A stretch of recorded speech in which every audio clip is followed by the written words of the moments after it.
1 minute later.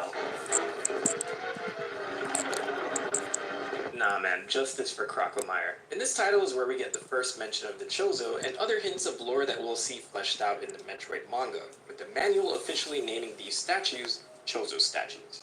The ancient bird people of Zebes are immortalized in the form of several statues scattered across the planet. The manual also reveals for the first time that Metroids were life forms created by an ancient civilization, which would later be revealed as the Chozo. Interestingly enough, one of the earliest glimpses into Samus's backstory came from a 5-issue supplementary comic published in Nintendo Power magazine for Super Metroid back in 1994. While the comic adds some new characters and some inconsistent elements like Galactic Federation characters Chairman Keaton and Chief Hardy, many of these would eventually be incorporated into that Metroid manga series. But its most important contribution would be the introduction of Old Bird and the first mention of Samus's origin on Colony K2L. In this story, Old Bird actually explains how the colony was attacked by space pirates and how he took in an orphan Samus, gave her Chozo DNA to augment her abilities, and provided her with a power suit to become a protector of the galaxy. So I guess it's safe to say that this comic set a lot of his lore in stone. This is my very first Metroid video, but I'm not a stranger to this series, so while I'm familiar with the details of her origins, I'm actually surprised at how scattered and fragmented the details were in the very beginning. So Samus goes around killing the hostile local wildlife and the 4 space pirate commanders, and I'm sure they're dead and never coming back. Which, like before, unlocks the way back to Turian. Well, technically this is a new Turian, since Samus blew up the last one. And like the first game, once we enter Turian, we see Metroids have begun to replicate, so Samus must make sure to exterminate every single one before she can proceed. And oh man, there's a really massive one here, and it seems unavoidable. It starts draining the hell out of Samus, bringing her to an inch of her life, but all of a sudden, it stops. And then it starts freaking out. And after a moment, it runs off. How strange. But we have a mission to complete. Samus proceeds deeper into the headquarters. This room looks awful familiar. Hi. Ah, surprise, surprise. Mother Brain survived. Now, if you remember from the manga section earlier in the video, they reveal that Mother Brain was a Chozo creation. But her relation to the Chozo isn't established in Super Metroid. Most of this is only fleshed out in that manga, which explains that it outgrown its creators and aligned with space pirates to impose its version of order on the galaxy. So while this isn't spelled out in Super Metroid, these details retroactively add a lot of weight to this final encounter. So here we are. Mother Brain has been reconstructed, but Samus knows what to do this time. We just blast her with rockets and the job is done. That was simple. Oh, never mind. Well, it's a good thing we can shoot diagonally now. With Mother Brain becoming this abomination, Samus seems to have met her match, and it looks like it's all over. As Samus is about to fall, the Metroid from earlier swoops in to save her. It's the one she spared, the baby Metroid. And it's more than just a rescue. It's the final act of the bond that they shared. And just like that, in a moment of sacrifice, the baby is gone. Now supercharged and pissed off, Samus doesn't just fight back. She lights up Mother Brain. This time, she makes sure that it's finally destroyed. Why be so far, man? You dead. And now the time bomb is set, and I'm pretty damn sure Samus set that bomb this time around. This time, it's not just Turian going down. It's everything. And the player could just run all the way back, but along the way, there's a specific room where animals native to Zebes are stuck, and you have the option to blast the wall open so they can escape. This gives a subtle change to your ending that I'll show you in a second. But with everyone evacuated, Samus heads back to her ship and takes off into space once again as planet Zebes is destroyed once and for all, leaving the space pirates to dust. And if you save the animals, very subtle difference in the ending. You'll see somehow they left on some ship in the way distance in the background, so blink and you'll miss it. Anyway, the mission is complete, and like the previous titles, depending on your clear time, the end screen will change.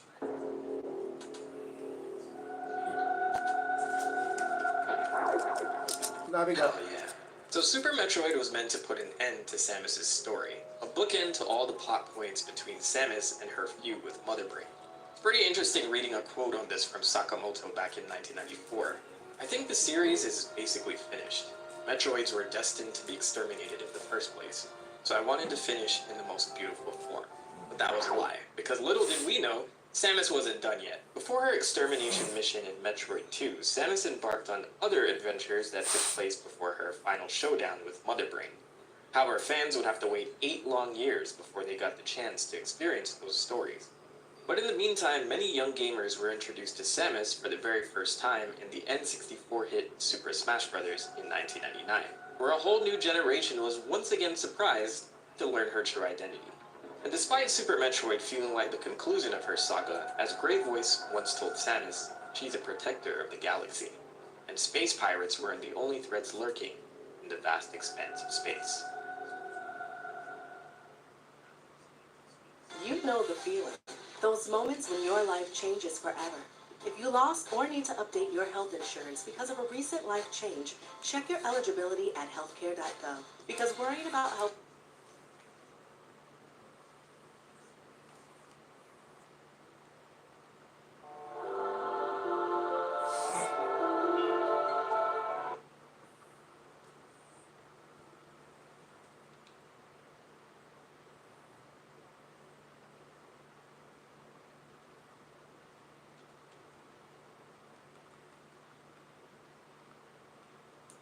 little story, from the artwork we can see a bit of his and Samus's relationship. It wasn't romantic, but he appeared to be a very outgoing and lively figure, while Samus was the opposite. It's likely because of the two-star contrast, they still got along quite well.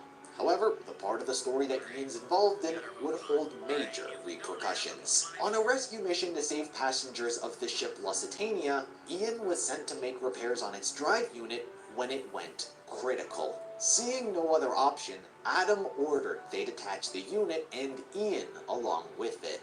Despite Samus's pleas that they could save him, the risk was too great and could cost everyone on the ship their lives. So he had to make the hard call to sacrifice his own brother. This was an event that Samus would regret acting the way she did, as it made Adam's decision to sacrifice his own brother more difficult. Giving someone hope in a moment of true despair only winds up making the despair that much more painful. This event was the catalyst for Samus completely choosing to walk away from the Galactic Federation police. She hung up her badge and abandoned the Force, stating that she was too young and relatively inexperienced, and because of that, she set down on a path that she herself could only forge: a bounty hunter.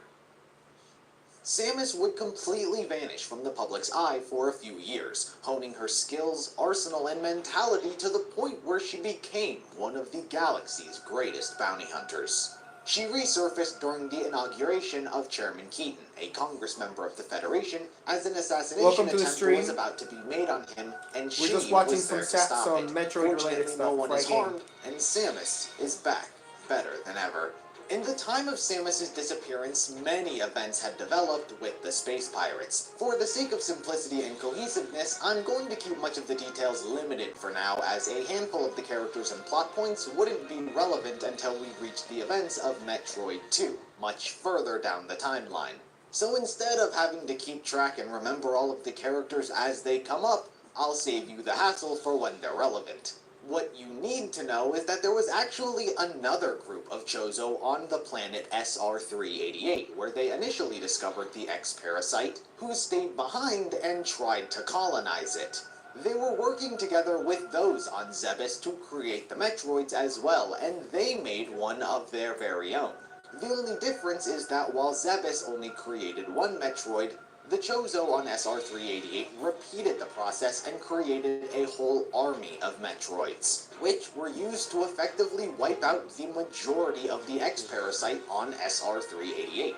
Things, however, went wrong, which I'll specify later, and when the Galactic Federation uncovered the planet, the Metroids were rampant, and much like how the Chozo saw the X-Parasite as a danger, the Galactic Federation saw the Metroids as a danger, as it had wiped out nearly all of the life on the planet. So, in an attempt to study them, research teams captured various Metroids from the planet. The situation was made unimaginably worse as space pirates raided the research vessel and claimed the Metroids for themselves. It was a dream come true for them, a bioweapon immune to most forms of weaponry, the ability to leech life from its victims, and they even learned how to breed them. By exposing the Metroids to beta rays, they would multiply at an exceedingly fast rate. The space pirates effectively gained their own bioweapon to conquer the galaxy. The Galactic Federation made many attempts at tracking them down and snuffing out the threat, however, were unsuccessful. As mentioned previously, the space pirates were hunkered down on Zebes. But thanks to Mother Brain, the planet's defenses were airtight, and the Federation was always pushed back. And so, as a last resort, the Federation turned to one of the greatest bounty hunters in the galaxy, who had a reputation for completing numerous missions others thought impossible. Samus Aran. Samus's mission on Zebes is what would be the events of the original Metroid for the NES. However, in 2004, a remake was made for the Game Boy Advance designed to retell the first game to more appropriately fit in with the story's canon. The game was aptly titled Metroid Zero Mission. After being briefed on her job as well as a brief reunion between her and Adam, the mission was ready to go. Adam and his forces would distract Ridley and his pirate fleet from space, while Samus dropped down to the planet and attempted to stop Mother Brain. It didn't take long for her to notice how different the ecosystem was from when she was a child. So much of the wildlife and species were significantly more hostile and purposeful in their targeting of Samus, as Mother Brain had influenced them. As Samus ventured through the tombs and underground passageways of the old Chozo ruins, she uncovered various artifacts left behind which enhanced her power suit, respectively amplifying her offensive attack and mobility. When she finally ventured into the lower depths of Brinstar, the underground caverns of Zebes, she encountered one of two pirate leaders situated on the planet, Kraid. This large, three-eyed reptilian serves as much of the backbone and muscle for the space pirates' fleet. Though, after a ferocious battle with our fierce bounty hunter, Kraid is defeated and Samus continues on her mission further into the depths of the planet. It was inevitable that word would eventually reach Ridley of what was going on Zebes, and so with Samus causing a ruckus, Ridley abandons his firefight with the Federation and descends to the planet to defend Mother Brain, only to yet again be met face to face with Samus. This time around, things are different. Samus is no longer the same naive little girl she was when they first met, nor is she the traumatized soldier who froze up in the heat of the moment. She's prepared herself not only physically this time, but mentally to exact revenge on the monster who's done nothing but take away those she's ever cared about. This time around, Samus doesn't freeze and uses everything she's ever learned to take down Ridley and defeat him. While an insurmountable personal achievement for Samus, it was not what she was hired to do, and so she set her sights for Mother Brain. During her travels, she comes across a grisly sight. Corpses of deceased space pirates littered the area. The culprit were the Metroids. The space pirates had underestimated the species' intelligence, and they were quick to break out of containment and drain the life out of each and every one of them. As she was protected by her facility, Mother Brain continued the cloning, making it an even more hazardous trek for Samus. Eventually, she made her way to Mother Brain's chamber, and the two clashed in an arduous duel, with Mother Brain being the one who was ultimately defeated. Her loss came with a failsafe, as the entire facility was set to explode. Samus promptly made her escape and back to her ship, where it seemed like the mission was a resounding success. Mother Brain was stopped, the Metroids on Zebes were all eradicated, and she finally put an end to her lifelong rival, Ridley. But what should have been a celebratory moment was cut short as her ship was shot down by the surrounding space pirates still in Zebes' orbit. Her ship crash-landed back on the planet's surface, and to make a bad situation worse, her power suit was destroyed in the crash. She was left with only her Zero Suit and stun pistol as her only means of defense. She figured the only way to escape the planet now was by stealing the space pirates' mothership. Not the wisest plan, but quite frankly, she was given no other option. Despite her best attempts at stealthily sneaking past all of the patrolling guards, she was inevitably spotted and forced to retreat into the nearby ruins of Chozodia, the location where many Chozo rituals and ceremonies were held. Samus uncovered one of these sacred ruin tests that Old Bird had brought her to when she was a child. Here she is forced to face the spirit of the mural, which holds a mirrored image of Samus herself. You see, Samus's connection to her original power suit wasn't akin to the likes of normal armor. For her to remain connected, it required an unfathomable amount of mental energy ordinary people can't imagine. The mural pushes Samus into a level of uncomfort. Put under pressure, she has nothing but herself to rely on. And it is only thanks to her strong force of will that she can successfully complete the trial and integrate with the legendary power suit. Stronger than ever, she yet again storms the space pirate's mothership, leaving many corpses in her wake. When she eventually reached the bridge of the ship, she was met by the Ridley robot, a giant robot Ridley had constructed built in his own likeness. While it stood in her way for a brief moment, Samus had no qualms in its destruction, which yet again set off another self-destruct sequence, only this time for the mothership. Samus's escape came from hijacking one of its escape pods, which jettisoned her out to space as the mothership and all of those aboard exploded in the distance. Samus's Zero mission could officially be declared accomplished. While certainly a feat to celebrate, not everything was wrapped up in a tidy bow. Despite all of their defeats and the self-destruction of the Space Pirates base, the likes of Mother Brain, Ridley, and even Kraid survived, though they were certainly in rough conditions. I like But this. for now, their existence wouldn't register as a thought in Samus's mind for the time being. For now, she is off to new jobs as her life as a bounty hunter wasn't over. Metroid's story for the time being would take a slight detour with the Prime series. Samus's story is easily separated into two larger arcs, easily differentiated by their 2D and 3D design. Prime is her 3D story arc. Canonically, this line of games does fit into the timeline after Samus's Zero mission, however, doesn't exactly continue the narrative that was already being told. It introduces many new concepts and lore elements that can largely be seen as self-contained. Both story arcs aren't required to understand the other, so her 2D journey would be put on pause for the time being. So, what is Metroid Prime all about? Well, after Samus's Zero mission and eradication of Metroids on the planet, unfortunately, as would become a common trend, it was not actually the last of them.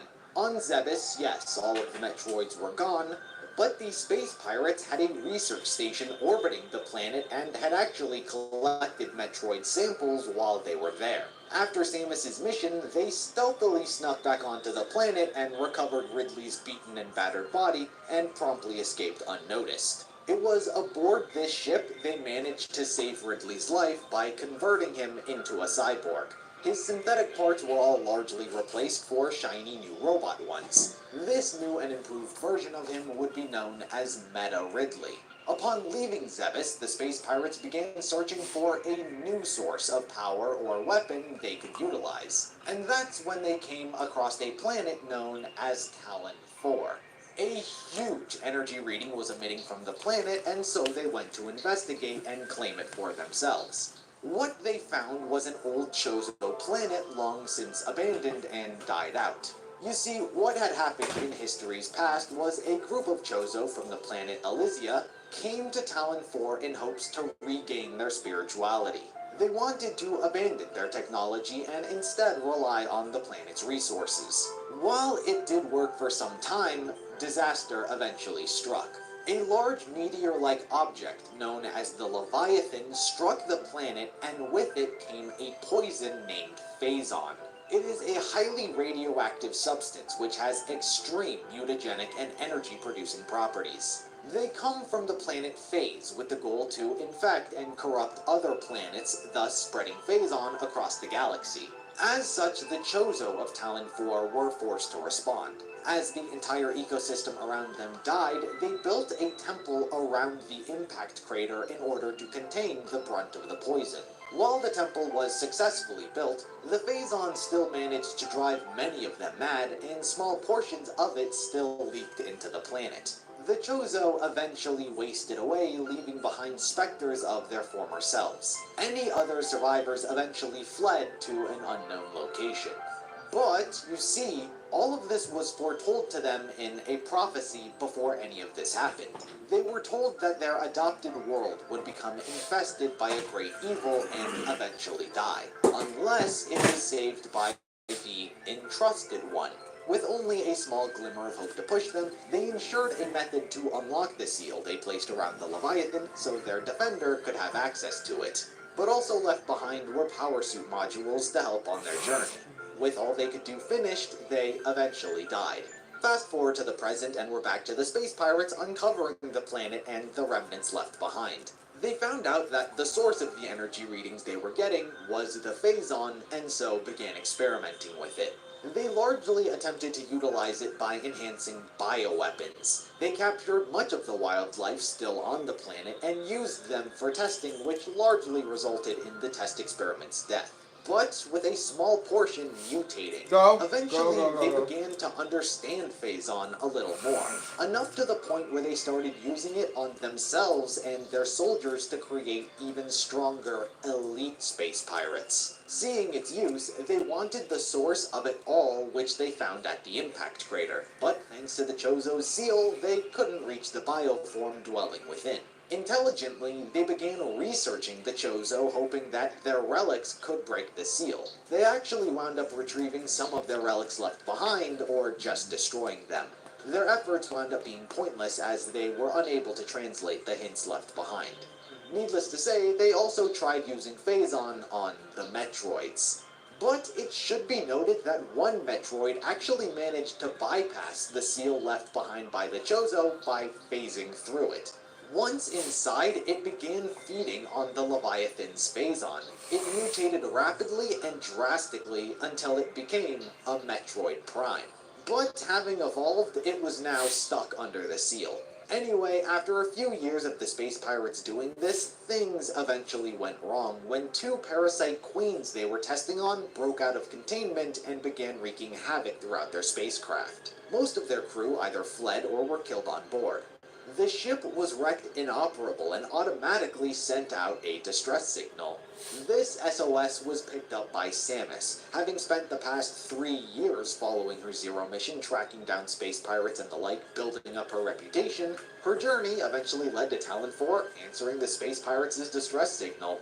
Upon boarding the ship, she was met with a largely barren spacecraft. Her investigation of the facility did lead to her encountering one of the parasite queens, which, when defeated, wound up crashing the whole ship down onto the planet. As she was escaping, however, she did come into contact with Meta Ridley. While I had detailed earlier that the space pirate saved his life by turning him into a cyborg, that quite frankly took place over a long period of time. It is likely that only just now had he reached the point of full recovery, explaining why he was left behind on the ship, while the other space pirates abandoned the facility hours earlier. Anyway, now awoken, he made his way down to the planet. Samus, of course, was able to escape on her ship and safely touch down on Talon 4 as well.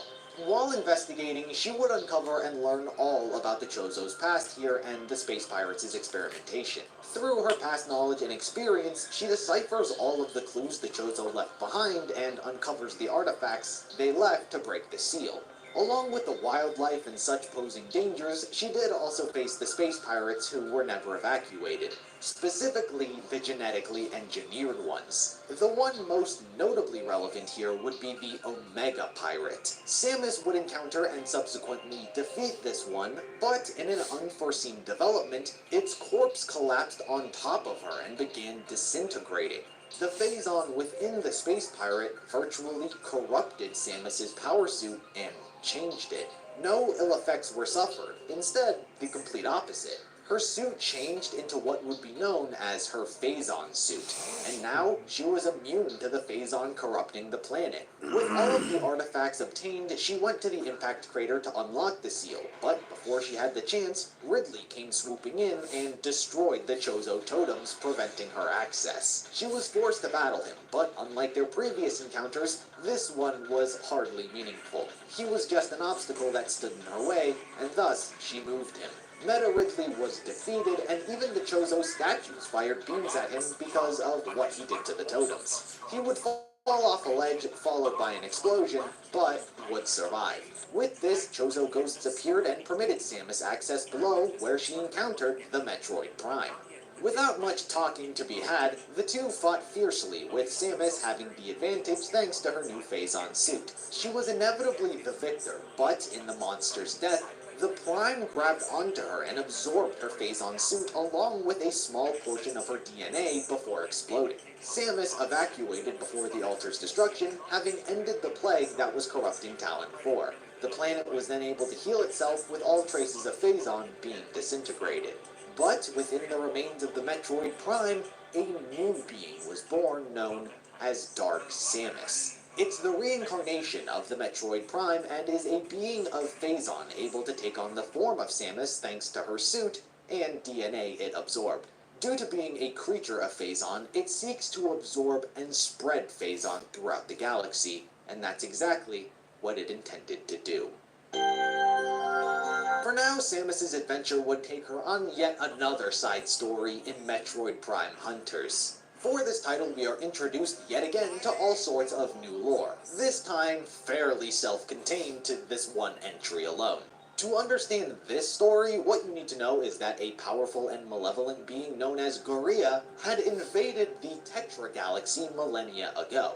The being originated as a biomorphic vapor, but then mimicked the cellular structure of a race residing there known as Olympics. Gorilla then began decimating the Olympic race on every planet they inhabited. It was causing utter chaos. Fortunately, the Olympics are one of the most technologically advanced species out there, and so used their technology to build a prison and various other means to stop him. Thanks to the Seal Sphere, they were able to ensnare the being with their psychic powers and immobilize it. They built a prison ship specifically designed to contain him, and used something else they made called the Olympic Cannon to send the ship into another dimension. But all of this came at the ultimate cost. Everything combined used all of the Olympic psionic energy, and thus caused the race's abrupt extinction. It was a decision that they were fully aware of and made consciously. Fast forward to modern day, and we reach the plot of the game. Gorilla, after an undetermined amount of time, is able to telepathically breach the dimensional barrier and send a message to various intelligent species with a promise of ultimate power. That the secret to ultimate power resides in the Olympic cluster. This catches the attention of many bounty hunters, all with a variety of different goals and motives. Some are incredibly selfish and hope to claim the power for themselves. Others are much more noble and hope to help other people. But the message was also picked up by the Galactic Federation. Seeing how this ultimate power might not be a good thing to let fall into anyone's hands, they wanted to make sure it didn't get into the wrong hands. The problem was the Olympic cluster is in the Tetra Galaxy, which is outside of their jurisdiction. So, to get around this, they hired Samus to uncover more about this mysterious message. Samus, along with 6 other bounty hunters, are the participants in Gorilla's plan. He instructs them all to collect 8 octoliths scattered across various worlds. All of the bounty hunters fight for control of them, which, as you should expect by now, eventually all end up in the hands of Samus. With them, she is able to activate the Olympic Cannon, which allows the prison ship Gorilla was being held in to re-enter the dimension. The actual purpose of the octoliths was to summon the ship. Despite having technically lost this fake goose chase they were being used for, the other bounty hunters make their way to the ship, hoping to find the ultimate power. What they do find is instead Gorilla, who assimilates their powers and begins using them for his own. The only way Samus is able to defeat the monster is by using the Omega Cannon, a forbidden weapon the Olympics created and feared for its unstable power. With it, Gorilla was obliterated and his ship fell apart in a series of explosions. Samus and all of the other bounty hunters were able to escape in their own relative ships. Samus is psychically thanked by the long-dead Olympics as she flies off into the distance. Like I said, that title is fairly self-contained. With that little side story said and done, we must return back to the story of Phazon. Metroid Prime 2 echoes back to much of what happened in the first game, but scaled to a larger story. Just like what happened to Talon 4, a Leviathan meteor impacted the planet of Aether, and began spreading Phazon. But unlike Talon 4, Aether had a fragile and unique existence. The planet emitted light energy, and it was sufficient enough to sustain all kinds of life on the planet. But thanks to the mutagenic and poisonous qualities of Phazon, and more particularly, the Leviathan, which carries it, which is able to open up wormholes, which is how it travels to so many different planets, that mixture and impacting of the two forces tore a rift through time and space. An alternate dimension was created to serve as the complete opposite to Aether's light world, the Dark Aether. Beings of darkness were born, known as the Ing. Aether was already devastated and suffering the effects of Phazon. The inhabitants of the planet, known as the Illuminoth, were forced to fend off the Ing, which began making their way to their dimension in hopes of corrupting it too. A 50-year-long war then broke out between the Luminoth and Ing. Unfortunately, this war of attrition only worked in favor of the Ing, as the Luminoth were driven to near extinction. The very few who were left exiled themselves and went into hibernation, hoping to either die peacefully or be saved by some miracle. And a miracle they would not get just yet. What they did receive were space pirates. Not only did they find and attempt to pillage Talon 4 for its Phazon resources, they also did the same for Aether as well. Considering it was within Federation jurisdiction, they set up a stealth shield to remain hidden. Yet again, they uncovered a lot of what the planet had to offer, including its alternate dimension. Having uncovered the Dark Beam, they figured out how to travel to the Dark Aether and harvest Phazon from there. But this process would be incredibly slow, as the atmosphere was poisonous. While a base had been set up there, they did encounter an unforeseen complication and interference in the form of Dark Samus. Having been born of the Metroid Prime at the end of the first game, Dark Samus's desire to absorb Phazon eventually led her to Aether as well. With such a simple motive, there's not much to detail about what it did. But Dark Samus did wind up screwing over the space pirates in a major way. Occasionally, it raided their bases in order to obtain the Phazon they had collected. During one of her raids, she destroyed their stealth generator, which allowed the Federation to locate and intercept them. A chase between the Federation and space pirates ensued, with the space pirates' frigate being crippled and eventually crashing. This was almost the end of their ventures on Aether, but fate seemed to shine upon them, as the Marines' ship suffered a malfunction due to the stormy interdimensional atmosphere of the planet, and they wound up crash landing on the surface. While the Federation survivors tried their best to scout out the location, they were repeatedly assaulted by the dark splinters of the planet and were all killed. But before they all died, one soldier was able to send out a distress signal, hoping that someone would stop what was going on here. That signal was picked up by Samus. Conjointly, the Federation also reached out to Samus at the same time, hoping that she would investigate their missing men. Samus took the job and made her way to Aether, where similarly, her ship was also caught in the planet storm and badly damaged. Unfortunately, she was too late. The soldiers were all killed, but unexpectedly she was attacked by their reanimated corpses. After fleeing to safety, she has a run-in with Dark Samus. Obviously recognizing the uncanny resemblance to herself, she was in disbelief and fairly confused over what she was looking at. Once it fled into the Dark Aether, Samus followed it there, where she was exposed to the alternate dimension. After being unexpectedly ambushed by the Ing, she was forced to retreat back to the normal world, only to learn that many of her suit upgrades had been robbed from her. After finding the gunship she was hired to track down with no survivors in sight, she decided to continue investigating with the hope of recovering her stolen weaponry. What she wound up finding was Umos, one of the few Luminoths who didn't cryogenically freeze themselves as he was looking over them. Here, he informs Samus all about the planet's past and alternate dimension. He tells her about their battle to control the planet's light energy. The Ing had stolen many of the components needed to control the energy, and so Samus agreed to help him and restore light to the Luminoth. Her mission took her all across the planet and the different dimensions. She faced many Ing, restoring much of the weaponry she lost, and even had a few clashes with Dark Samus. She had even obtained the Dark Suit, a power suit created by the Luminoth to better withstand the poisonous environment of the Dark Aether. Once she had gathered 3 energy controllers to transfer the light of Aether, she was rewarded with the Light Suit, a power suit which contains the light of Aether itself, designed to fight the Ing. The final energy controller resided in the Sky Temple. Being her final destination, it was fittingly the most dangerous place of all.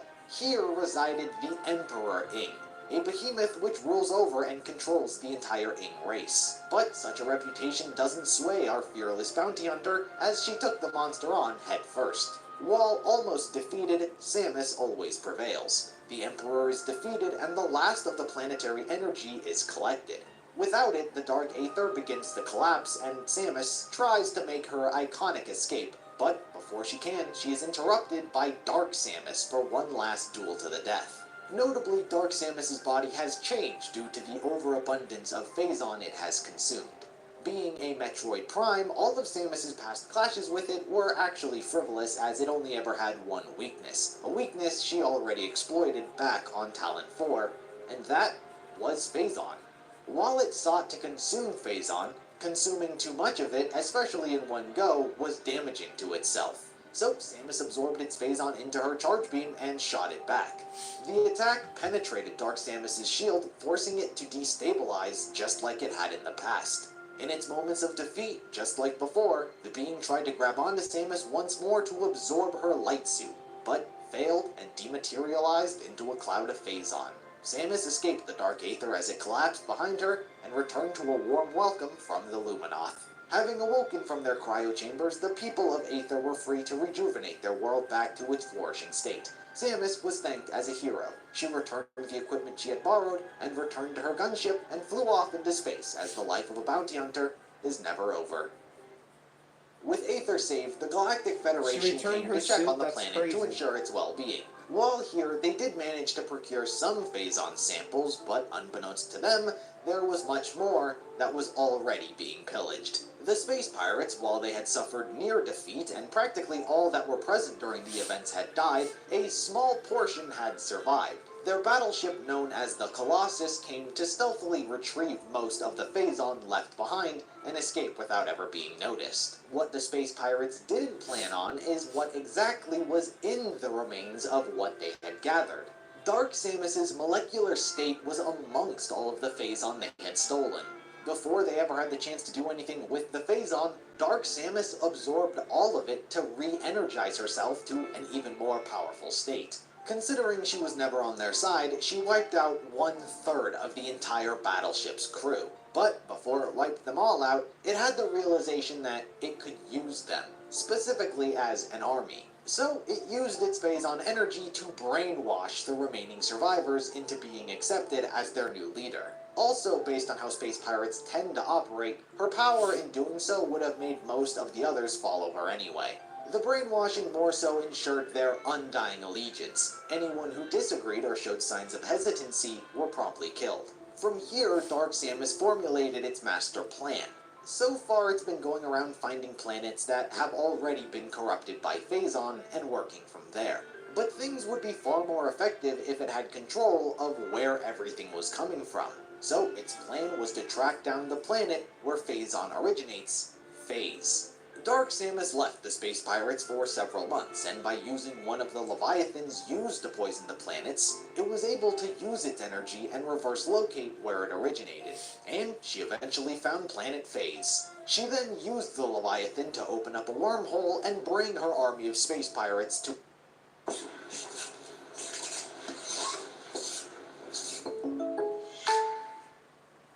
refresh your senses with a rush of raspberry flavor and Mountain Dew voltage.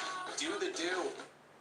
Start your day with Nature Made, the #1 pharmacist-recommended vitamin and supplement brand. What matters to you matters to us. That's KSHB 41. When the sawdust settles and the engine roars, the thing you care about is the job well done. But when you get your tools from Harbor Freight, something about the job feels different. Your wallet. Whatever you do it for less at Harbor Freight. to its location. But despite having found the source of all Phazon, the planet is only capable of producing one Leviathan every 100 years, a natural cycle which was much too slow for a galactic conquest. Fortunately, the space pirates, and I'll be honest, I don't quite know how this is possible, had inside agents within the Galactic Federation.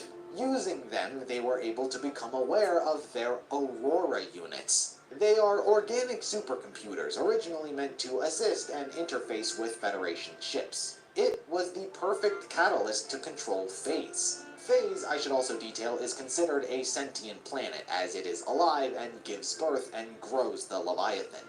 As such, Dark Samus had the space pirates raid a Federation battleship and steal its Aurora unit. Being organic, the Phazon corrupted the supercomputer. As planned, the Aurora unit became symbiotically linked with the planet. Dark Samus had gained control over Phase. Now she could systematically and strategically launch and corrupt specific planets. Also, considering that all Aurora units are connected, she used hers to spread a virus to the Federation's other supercomputers. Welcome to the stream. Dark Samus's invasion started with We're the watching space something about pirates' Samus, homeworld. the While the Metroid battleship story. she had control of and It's the kinda people sick, on low-key. it were nice to have, a planet and its people is still a planet with vastly more potential soldiers. So, unbeknownst to those on the planet, the space pirates' homeworld was corrupted with a Leviathan. Some actually did try to fight against it, but ultimately failed. Any remaining space pirates were then brainwashed as well.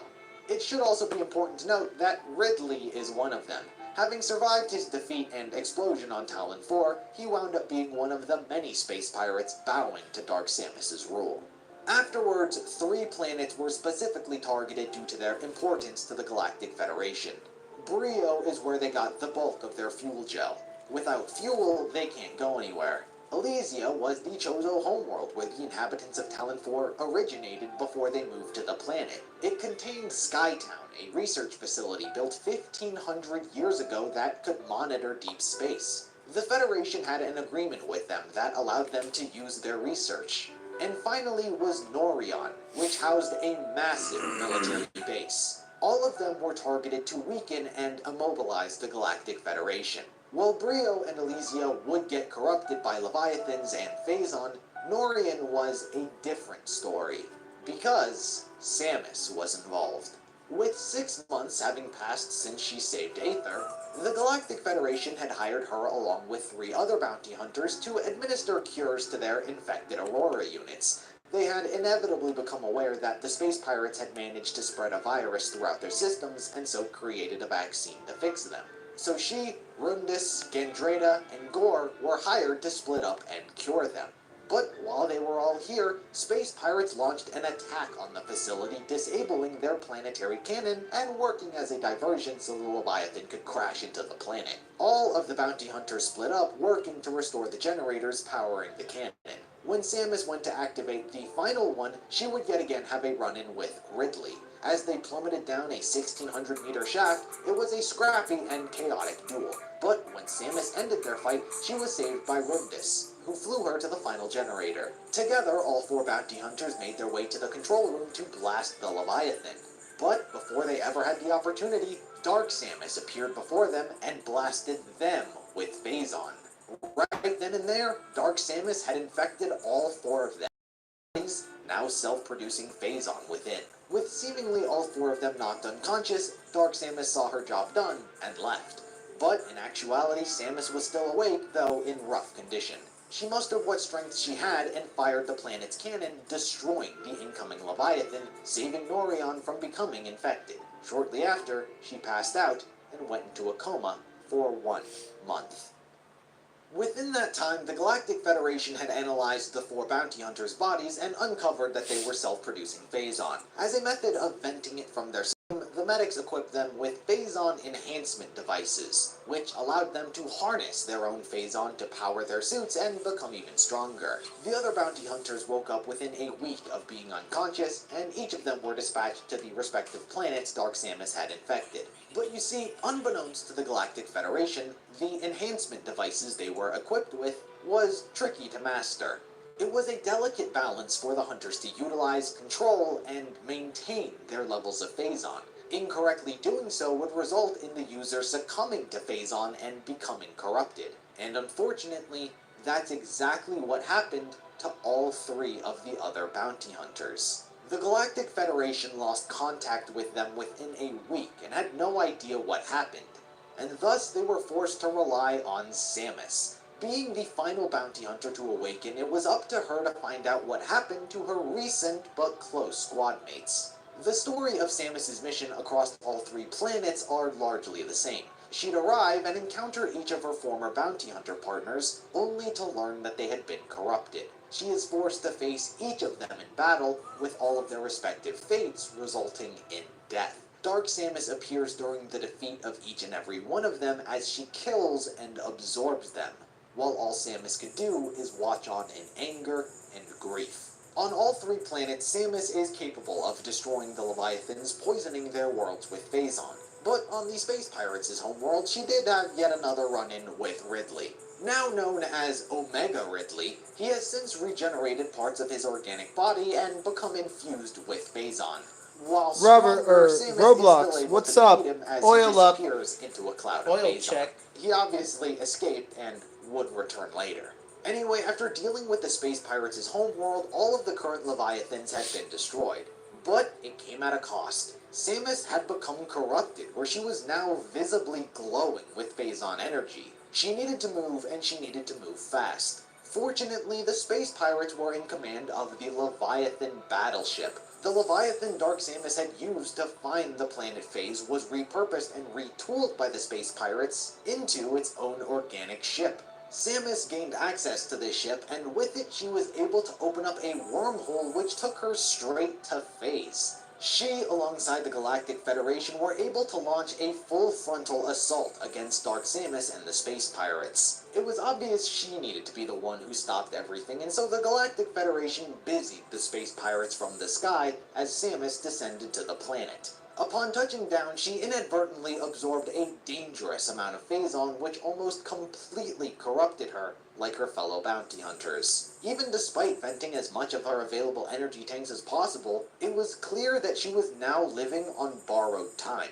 She made her way to the planet's inner sanctum where she would have her final showdown with Dark Samus. Despite its best efforts, our fearless bounty hunter would emerge victorious, but before being permanently killed, it chooses to fuse with the planet's Aurora unit as a last-ditch effort. After an arduous two-part battle, Samus is able to destroy the corrupted Aurora unit and put a stop to it and Dark Samus once and for all. But things didn't end so smoothly just yet. Considering the Aurora unit was linked to be part of the planet, destroying it meant destroying the planet. The destruction of Phase was inevitable. The Galactic Federation used yet another wormhole to escape, and just in the nick of time, Samus too was able to escape the planet's destruction. Without Phase, all traces of Phazon in the universe disappeared, including the one inside her body. She was back to a healthy condition. Her mission was completed, and the Federation celebrated her success.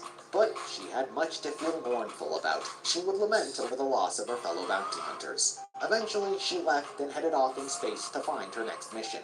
But in an event that has yet to be established, a mysterious spacecraft was following her. While her Prime journey for this timeline would come to a close, the production of Metroid Prime 4 could continue this saga in who knows what point in time. With the Prime series wrapped up, we can return to the story of Mother Brain and the Metroids, so to speak. While Dark Samus had taken control of a significant number of space pirates, Mother Brain was still in command of a healthy portion of them. Ridley had regenerated most of his organic body parts Ridley and never returned dies. to her command. He just never Like fucking I said dies, or what's earlier, up? I hope you haven't gotten lost with the inclusion of the Prime series in the midst of the other main narrative the series is telling. So certain things you might need a refresher on and go back in the video and skip over the Prime games so the narrative remains flowing and easier to understand. But if you remember everything about the Metroids and so on, then let's continue. Earlier in the timeline, I mentioned the events that kicked off Samus' Zero mission, how the Space Pirates raided a Federation vessel full of Metroids, but I didn't go into much detail about where all these Metroids came from and how they took over the planet of SR-388. So here are the details of what happened. While there was one Metroid present on Zebes, perhaps the very first Metroid to be created, they were also subsequently created on the planet of SR-388. It is likely that both the Chozo of Zebes and SR-388 were working together, and they were both successful in the Metroids' creation in their respective fields. However, the presence of Metroids was much more substantial on SR-388. If you recall, the planet was the home of the X-Parasite, which led the Chozo to develop the Metroids to deal with them in the first place. Some of the Chozo, however, didn't leave the planet, instead opting to continue in its exploration and colonization. They set up base there with researchers from the Toha tribe, most notably one named Quiet Robe, and warriors of the Mocking tribe, led by Ravenbeak, who gave Samus his DNA back on Zebes when she was a child. The Chozo here spent much of their time studying the X-Parasite, the effects it had on other organisms, and as mentioned, they created the Metroid. It didn't take long before they created their own army of them and unleashed them upon the X-Parasite. What would seem as a moment to celebrate, as the harmful parasite had seemed all but eradicated, was met with an unforeseen development. The Metroids began to undergo metamorphosis. The Chozo hadn't intended for the species to evolve past their larval state. In fact, they were so comfortable around them they were largely akin to house pets. But as they molted, the once tame creature became increasingly aggressive and hostile towards their creators. They began attacking them, trying to kill them, wiping out all species of life it could get its hands on. The Chozo were forced to act. They flooded the cave systems, which had become overrun with mutated Metroids, with a hazardous purple liquid and implemented a seal system to ensure its species population didn't worsen. To gain access to the lower caves, Metroid's DNA was required to be entered into the seal, meaning they had to kill Metroids to encounter more, thus in a sense trying to keep a balance of its population. The Toha tribe was hoping for more extreme measures. They intended on destroying SR-388 entirely. Both the X-Parasite and now Metroids were major threats that could wipe out the galaxy, so they approached Ravenbeak and the Mockin tribe asking for their assistance to do so. Ravenbeak was averse to such an action. Similar to Mother Brain, he sought to bring order to the galaxy, however, sought to do so through force. He respected power and dominance above all else, and he saw the Metroids as the perfect tool to help him in his galactic conquest. And so, he murdered the entire Toha tribe, leaving only Quiet Robe for his bioengineering intelligence and ability to control Metroids. Something like this was a normal act for him, to take the lives of those who didn't follow his orders, and his villainous tendencies wouldn't end here. For now, Ravenbeak and the rest of the Mockin tribe retreated to the planet of ZDR, where the Mockin tribe originated, and planned their next move to return for the Metroids. But, unbeknownst to them, they had an unregistered stowaway. Anyway, that is what happened to the planet of SR-388, why the X-Parasites are practically extinct, why the Chozo are all dead, and why the Metroids have seized control over the entire planet. Over the years, the Federation intended on harnessing the Metroids' power, however, had a change of heart. After what happened on Zebes with the space pirates, they were deemed too dangerous to even exist and made swift attempts to eradicate them as soon as possible. This proved harder than expected, as the various attempts they made resulted in only the death of their soldiers. And so, yet again, the Federation turned to the likes of Samus to get the job done. Considering her past experience battling against them, she proved to be yet again the perfect candidate for the job. Samus's adventures on SR-388 would be the events of Metroid 2 for the Game Boy, or its 2017 remake, Metroid: Samus Returns. Regardless of which title you play, the story remains almost exactly the same. After touching down on the planet's surface, Samus uncovers that the Metroids have mutated and she is forced to face the likes of the Alpha, Gamma, Zeta, and Omega Metroids littering the underbelly. Utilizing the seal left behind by the Chozo to drain the hazardous liquid containing them, Samus was met with the Metroid Queen. Even despite the Chozo's attempts at containing their population, evolution provided a mother. The Queen Metroid was single-handedly responsible for the Metroids' repopulation on the planet. In other words, if Samus kills the Queen, then there'll be nowhere else for the Metroids to spawn from. And even better, by the time she reached her, she was the last Metroid remaining. As such, Samus fought the oversized child bearer, emerging victorious, completely snuffing out the likes of all Metroids in the universe. At least, she thought so. After an arduous duel, Samus came across a single Metroid egg. From it emerged a baby Metroid. Upon hatching, the infant accidentally imprinted Samus as its mother and showed no signs of hostility. Similarly, Samus could see and sense the innocence of the Metroid. It had done nothing wrong and didn't seem like it would. So, her more compassionate side went against the mission. She didn't destroy all the Metroids, instead opting to take the last one with her. During their escape, however, Samus is yet again interrupted by Ridley. Having shed most of his cybernetics he gained throughout the Prime trilogy, Ridley's original body seems to have regenerated most of its organic parts. Considering Samus is in possession of the last Metroid in existence, Ridley obviously wants his hands on it. Yet again, another battle between the two ensued, only this time it seemed like Ridley was gaining the upper hand. After throwing Samus against a wall and pinning her down, preparing to unleash a fire blast at her, the baby latched itself onto Ridley, absorbing enough energy to give to Samus and rejuvenate her back to fighting condition. Thanks to the collective teamwork, Ridley was defeated once more, and both her and the baby left the planet. The story transitions smoothly into the next title in the series, Super Metroid. Seeing the potential value the Metroids possess, Samus handed over the baby to the Ceres space colony for its scientists to research. As expected, they uncovered how the Metroids could be used for the better of mankind as they were always intended. DNA was extracted from it, and research was to continue on for closer study. Seeing the baby in safe hands, Samus left to continue her bounty hunting. But it didn't take long for things to go wrong yet again. Still serving as a thorn in her side, Ridley and his space pirates launched an attack on the facility, hoping to procure the baby. A distress signal was sent out, and Samus rushed back. What she was met with was an all-too-familiar trademark of Ridley. The entire colony was mercilessly slaughtered. There was nothing she could do to help the people anymore, so she rushed to check in on the safety of the Metroid. By the time she arrived at the containment center it was originally being held in, it was completely destroyed, with space pirate corpses at its base. A little further into the facility, she found it along with Ridley. Samus tried her best to wrangle the baby away from his treacherous claws, but was unsuccessful. Ridley escapes the base with a Metroid in hand, setting off a self-destruct sequence for the facility. Samus quickly makes her way back to her ship and follows his trail, which leads all the way back to Zebes. In the time since the space pirates' initial defeat, Ridley and Mother Brain had been working diligently to restore their forces and their base to working order.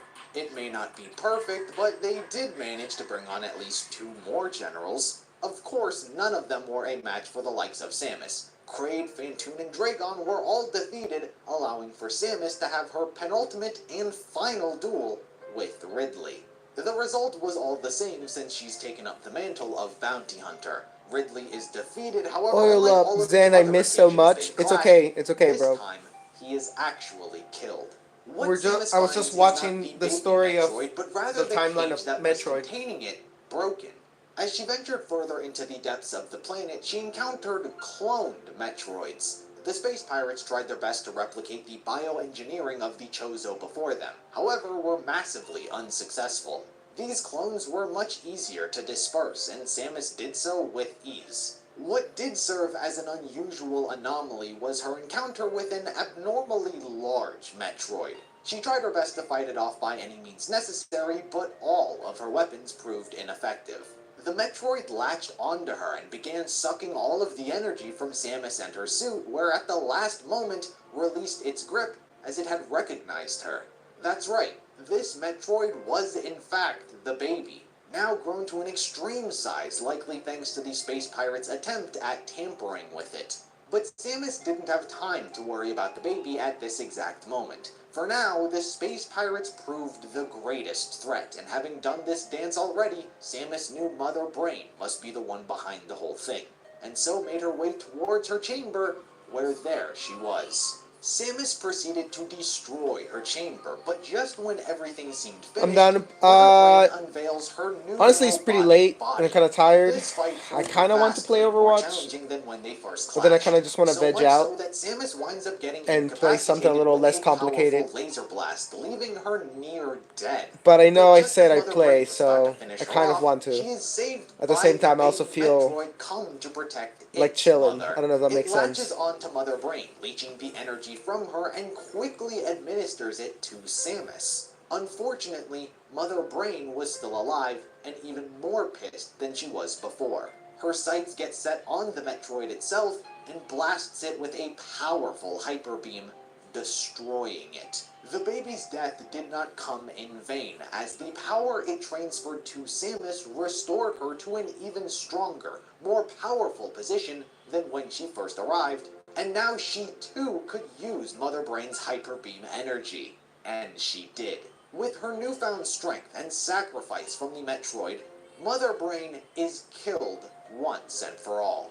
As seems to be a common trend, the death spurs on yet another self-destruct sequence, prompting Samus to make a hasty retreat. Unlike last time, where only the space pirate's base was detonated, this time the entire planet is destroyed, putting an end to the Chozo civilization and history that once inhabited Zebes. But most importantly, it was yet another goodbye to one of Samus's childhood planets. Of course, it was not the planet itself that she cared about, as all of the important lessons and memories of those she cared about were still with her.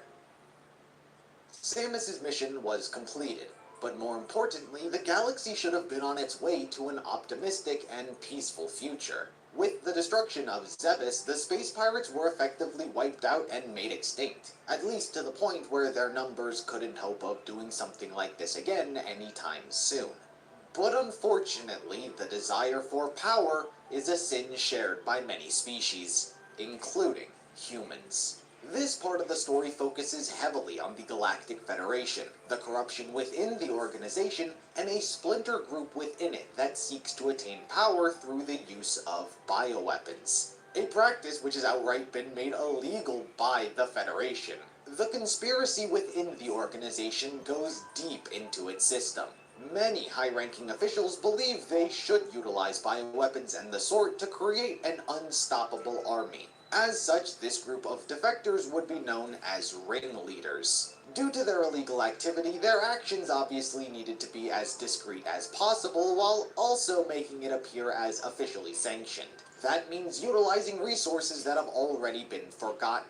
The ringleaders took control of a decommissioned space facility known as the Bottle Ship and began using it as its main base of operations. Here they would collect various life forms from all different planets where they would raise them and research them as possible bioweapons. Most of the life forms were actually gathered from Zebes before its destruction, including the likes of space pirates. In fact, the ringleaders took great inspiration from their structure and decided to model their entire program after them and their hierarchy, using them to form the core of their unit. They used the space pirates they had captured for research and managed to clone them for their army. Only, unlike normal space pirates, the ringleaders enhanced these ones by giving them synthetic implants and making them robotic. As such, they do not have any emotions or even the ability to create a society like actual space pirates. They are only capable of posing a threat when they are being controlled by a higher power, akin to Mother Brain.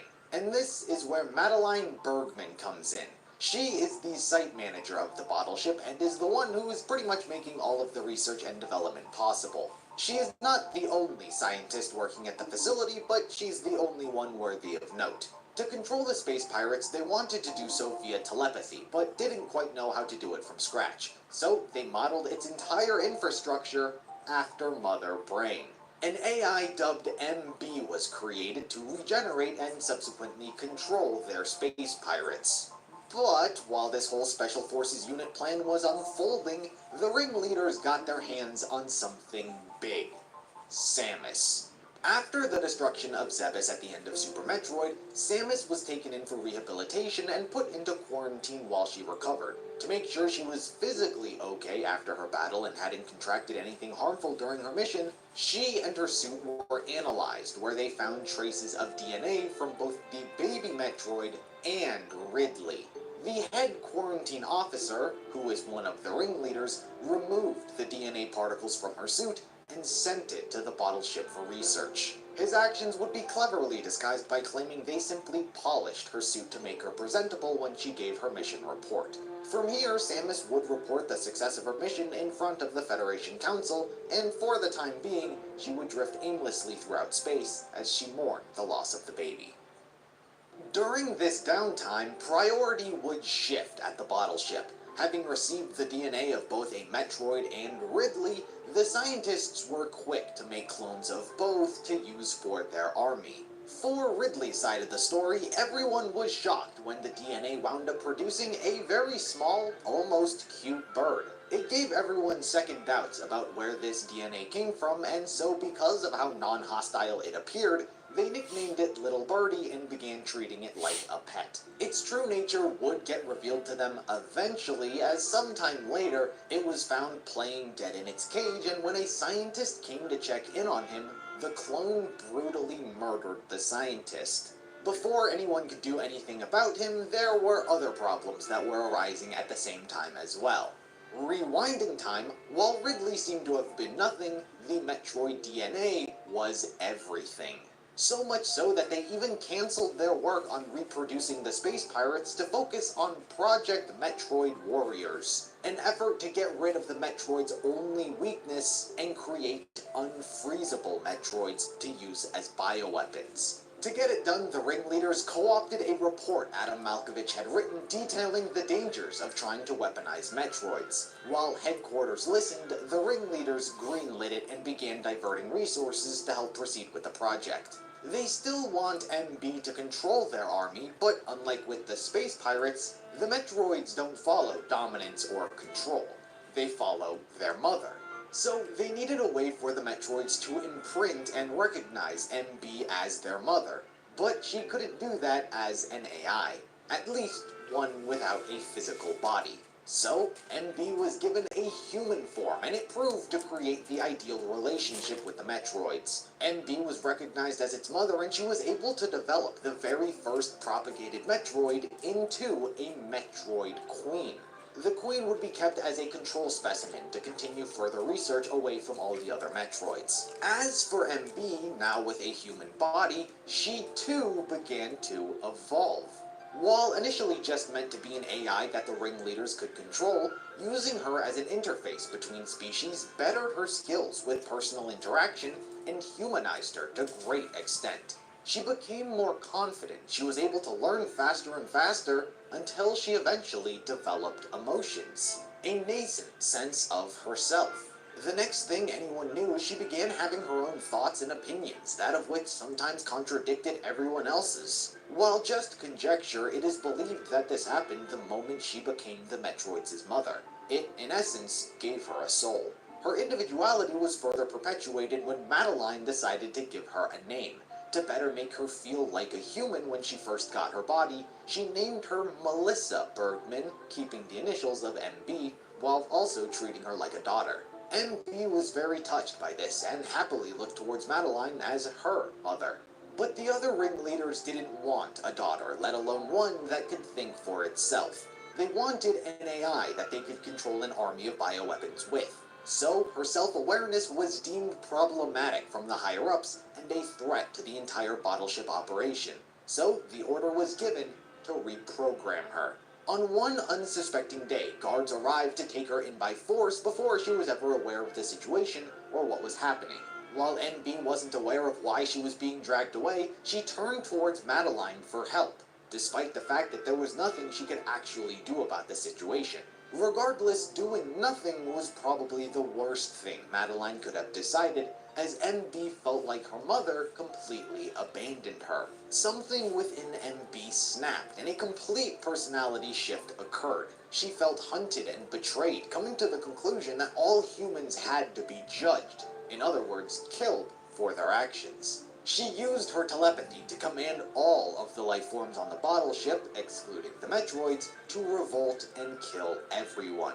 Destruction ensued, and everyone on board was killed, except Madeline, who went into hiding. Fortunately, she was able to send out a distress signal during the chaos. MB's new plan was to exact revenge on the galaxy by using the battleship and its cargo of bioweapons to attack the Federation capital. Unfortunately for her, the distress signal Madeline sent out was picked up by Samus. Having been adrift this entire time mourning the loss of the baby, Samus picked up the distress signal aptly codenamed Baby's Cry. So, almost as if it were fate pulling her in, she chose to investigate the battleship for any survivors. What she's greeted with is the Galactic Federation's 7th Platoon, being led by none other than Adam Malkovich. You see, he too picked up on the distress signal and chose to take his team and search for survivors as well. But, unlike Samus, he had piqued interest in this spacecraft. While no evidence he had was concrete, he suspected potential corruption within the Federation, largely brought on by his report on Metroids being co-opted under his name. Similarly, the Galactic Federation chairman, who is the highest ranking official, too suspected corruption and so entrusted the job to Adam. So he came to the bottle ship with a second motive of investigation. But corruption does in fact run deep, as while Adam and the 7th Platoon was sent out to investigate the bottle ship, an assassin working for the ringleaders was part of the platoon from the beginning. The unit member James Pierce was ordered by his higher-ups to kill all survivors. After watching Beth's bus leave for camp, we'd already put school away. The paper-like notebook for a productive tomorrow. Kindle Scribe. Its versatility in your hands. Prasant Reddy swore an oath to protect women's health, then supported overturning Roe v. Wade. And he is supported by MAGA politicians that want to ban abortion nationwide, with no exceptions. We can't trust Prasant Reddy.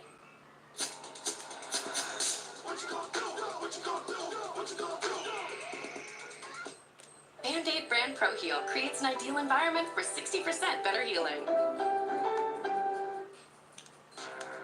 Eve to me is basically freedom. It's a giant open universe where you can do witnesses and destroy all evidence that linked the bottle ship to the Galactic Federation. This included his own team. The 7th Platoon consisted of a few familiar faces. As mentioned, they were led by Adam Malkovich, but one of Samus's old friends and former squad mates, Anthony Higgs, was also there. The remaining members include Lyle Smithsonian, Maurice Favreau, Keiji Misawa, and of course, the deleter, James Pierce. It doesn't take long after touching down before Samus crosses paths with Adam and his men. While a brief reunion between her and Higgs ensues, Adam is very cold towards Samus, treating her like an outsider. This would also be a very appropriate time to address Adam's drastic shift in personality. In all titles, past and future, Adam is described as someone Samus revered. She respected him as a CO. He, similar to her, had a sense of compassion. He understood who she was, and through that understanding was able to push her to be a better version of herself. In many ways, he was like a best friend, or one of her many father figures. But Metroid Other M decided to push him in the opposite direction. His entire personality was based on the concept of filial piety, in which one must have absolute obedience to authority and not turn their backs on a commanding officer for any reason. So because this was the core of who they decided to make him, the reason he is so cold towards Samus throughout this game is because she left the Federation and his command to become a bounty hunter. This change in his character is heavily criticized by fans and left a massive stain on his reputation for many. It's why I said fans try to take as little as possible from this game. Both Samus and Adam regress a lot in this entry, feeling like they ignored all of the other games. But if you ever wonder why Adam is acting the way that he is towards Samus, it's because she left his command, and it upset him. Because of this, upon their crossing of paths, Adam refuses to divulge any information on why they are on the bottle ship. Despite trying to send the message that she's unwanted, Samus continues on with the group anyway, where they uncover the deceased corpse of one of the many scientists. Sensing that something very ominous is going on, she believes cooperation and sticking together to be the right course of action. Her gut proves correct as they are attacked by a brug mass, a large collection of purple insects. It's only thanks to Samus that the creature is able to be defeated, for which Adam decides to allow her to cooperate with everyone on their mission. However, she is under strict supervision and is only allowed to do whatever Adam commands. And to make a bad situation worse, there is a wireless interface rendering their communication system down.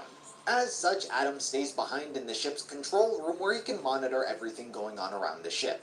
He gives orders to everyone to investigate the facility, designating each sector to a different member of his squad, but noting that the highest priority is the rescue of any survivors. With that, everyone is sent out.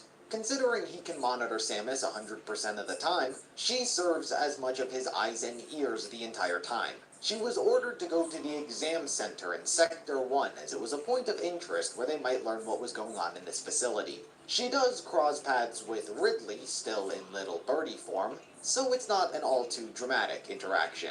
All of the other members were also ordered to rendezvous at the exam center as well. Lyle was the first member initially sent to clear its route. However, James already made moves as the deleter. Instead of heading to the control bridge as he was ordered, he stealthily followed Lyle on his route and killed him.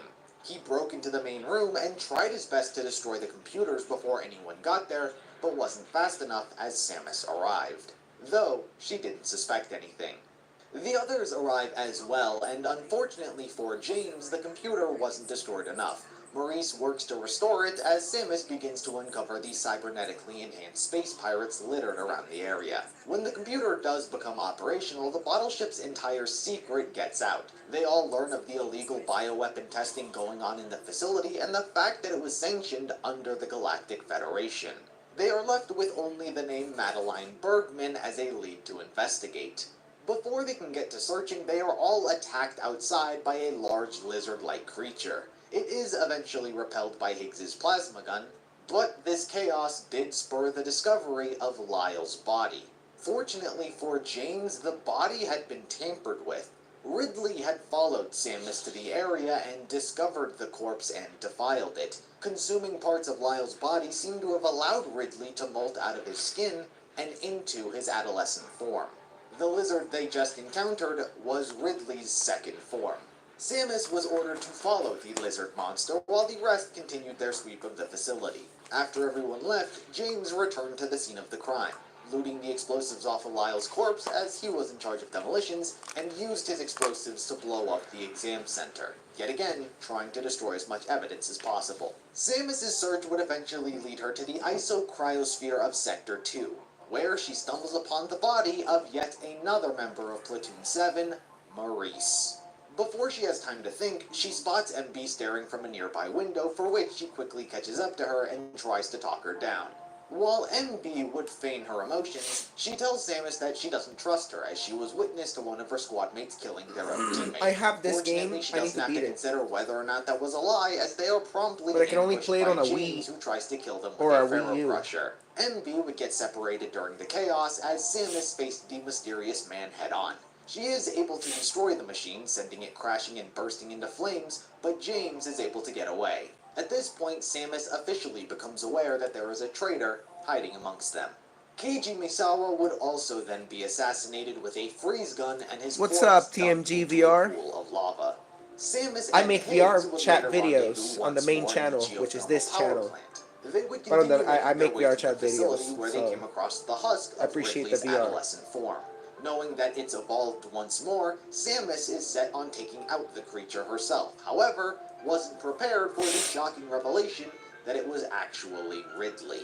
While she had overcome her PTSD in the past before triumphing over Ridley on many occasions, her PTSD triggered yet again and she froze up in the heat of the moment, feeling like that scared little girl once more. It is only thanks to the intervention of Higgs that he gets TMGVR, Ridley if to you let her subscribe go. to the But channel it comes at and his you own come back cost. to more Trying to streams, fight him you on can, his own, he is I knocked into call the it, lava pit below, since I don't though have he a would live.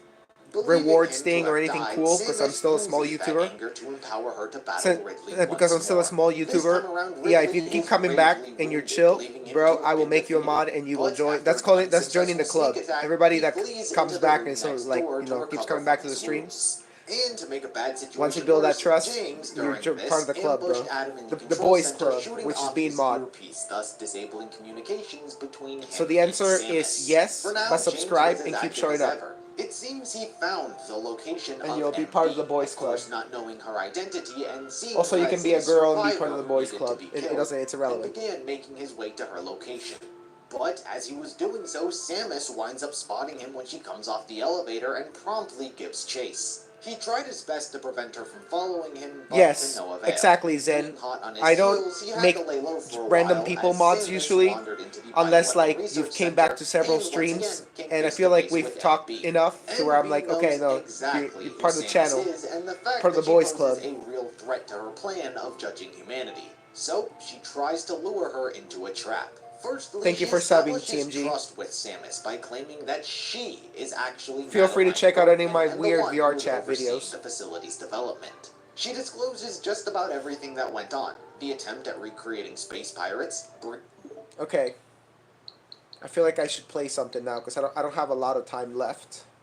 I have like maybe 2 hours max, but then I'm gonna be like dreading going to work in the morning.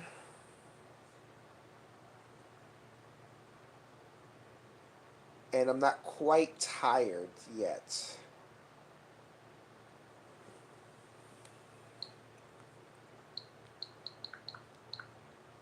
I feel like I was having a good time with Metal Unit, to be honest with y'all. It was unexpectedly cooler than I thought it'd be. Castlevania Dominus Collection, Mega Man Battle Network. Mega Man is always fun, always cool.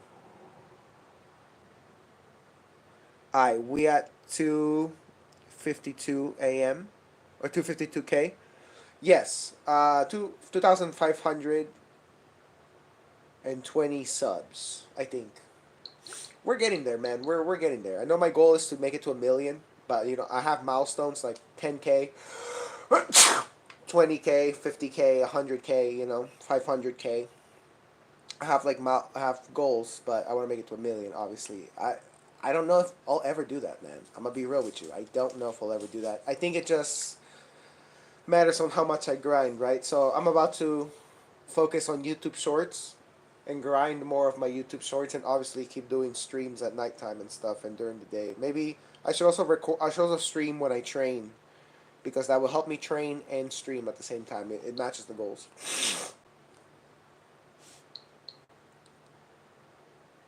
Could do Shin Megami Tensei, grind up a bit, and then battle Cleopatra because she's like super legit. I could do that. Could play Digimon Survive, continue it, because yeah, I don't have the only way to get the true ending is if you beat it twice. Mega Man, always legit. We could look at some Game Boy games because that's kind of silly. They're old and they're old and weirdly like not like they're like comfort food. I feel like Game Boy games that are good are like comfort food. Dead or School, which I've only played for a little. RPGs I haven't started, which I don't want to start yet until I beat the Tales game. I even have another Tales game in here. I just don't ever. I got it on discount, so I got it, but I just haven't played it yet. Walls of Insanity I haven't beat. This War of Mine, I think I've technically you beat the game if you survive to the end, so I might have done that. The Outer Worlds I still haven't beat yet, but it like last time it glitched out on my Switch, so that's why I didn't play it. But once I'm finished with the Outer Worlds, I'm deleting it like off the Switch and making space for other shit. Because while it's really cool, the Switch version's not the coolest, and I like it, but I also feel it's being limited by the Switch, and I should have got the PS4 or whatever other versions. And it's like 30 gigabytes, so I want to delete it. But I want to finish it though, and I know I'm close, most likely. Haven't started Shining Resonance, but I know I want to finish it.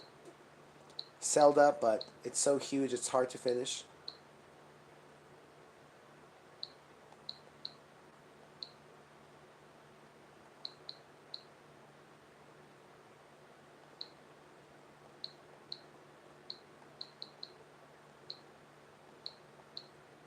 I beat a lot of this stuff up here. Wait, yo, how do I contact you off stream? How old are you, Zen?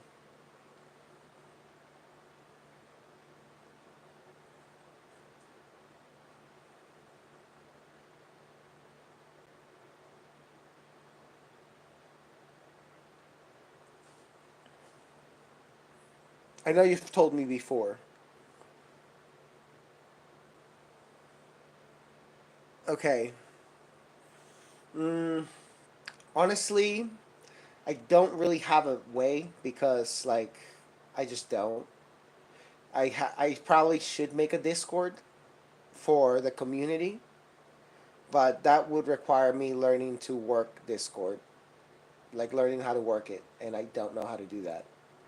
And I don't want to end up in a situation where like people are sharing inappropriate shit with minors, because then you get the hammer brought down on you, and I do not want that whatsoever. If you were old enough, I would just say like, yo, just Snapchat or something like that, or Instagram, or TikTok. I guess you know you could do that.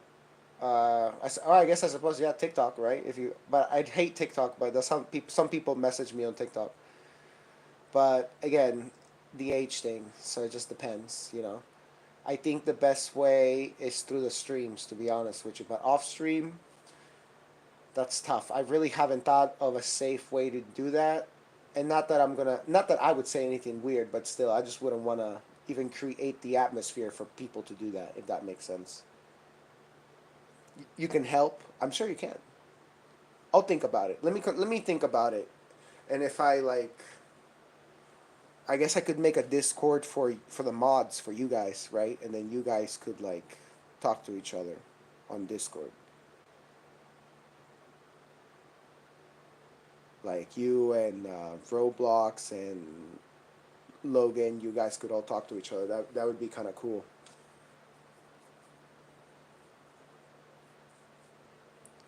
Here, you should do a stream where I can help you make a Discord. That'd be interesting as well too.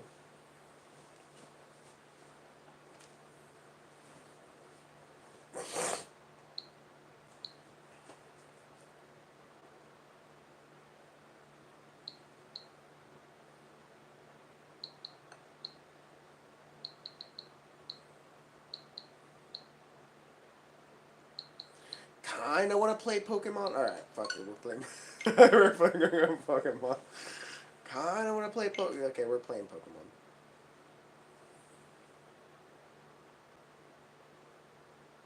It's only you right now. Yes.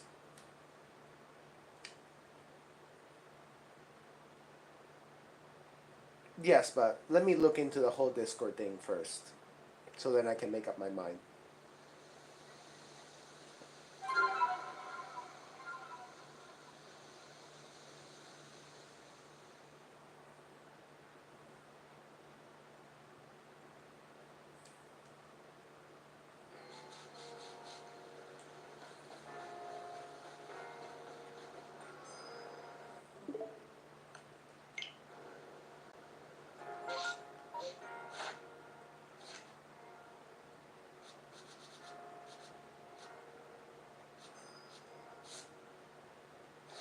Oh my god, did I not save? Or have to go catch a cipher? I think I have to go catch a cipher. So that's about to get real sad real fast.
Okay, what's going on here?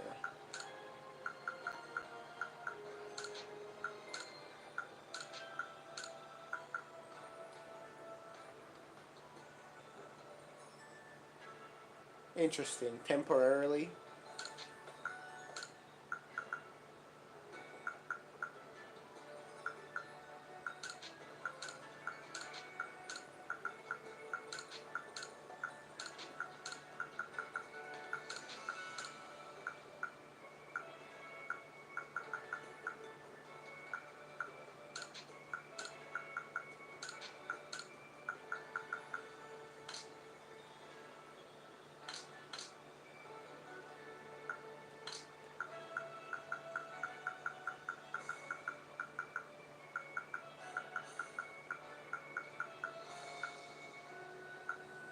Stealth spray. I should have metal coat.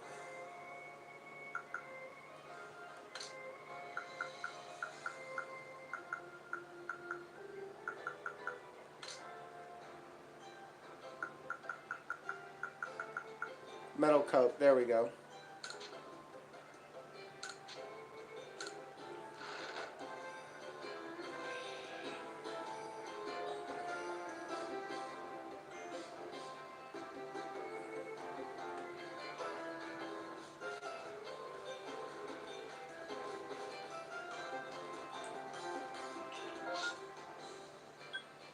Okay. Well, I guess I should probably see where Scyther is.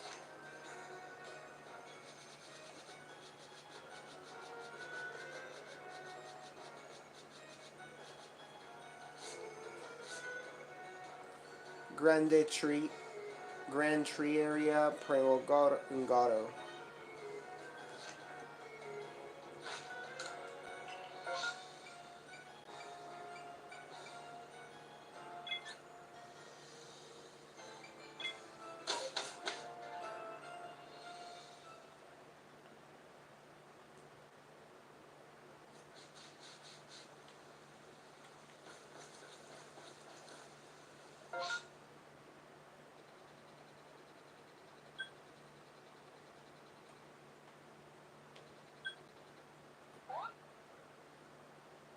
Where's the Grand Tree area?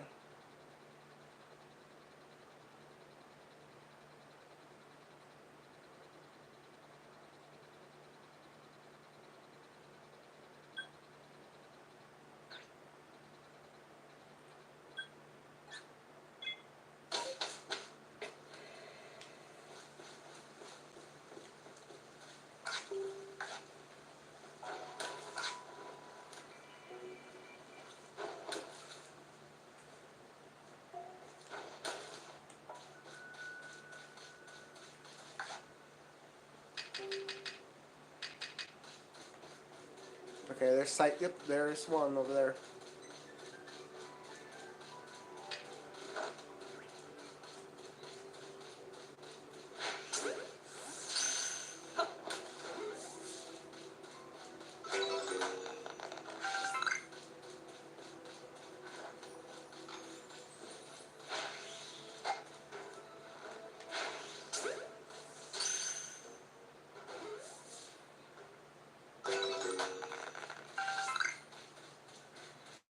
Is there like an alpha Scyther around here I can...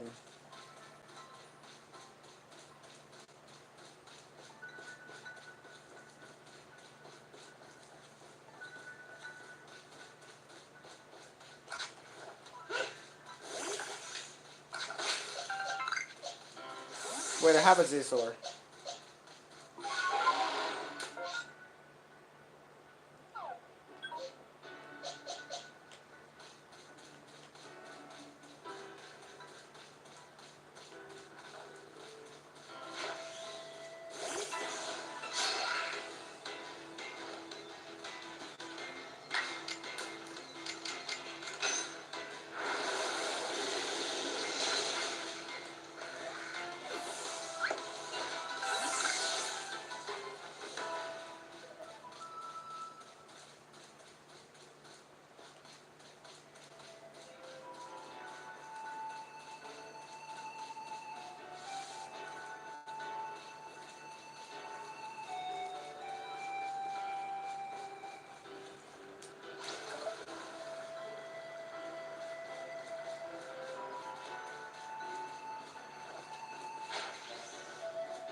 Wow, I'm abusing the wildlife.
No, I need like the world Pokedex. Okay.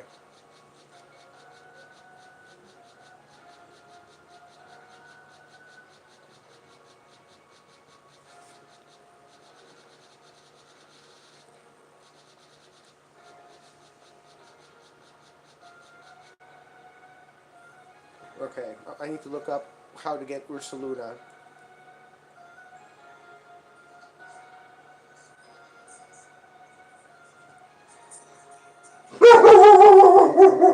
Navi.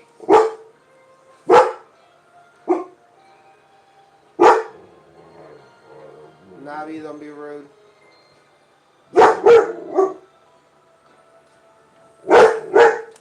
Hang on, Zen. Give me a second. Let me look this up real quick.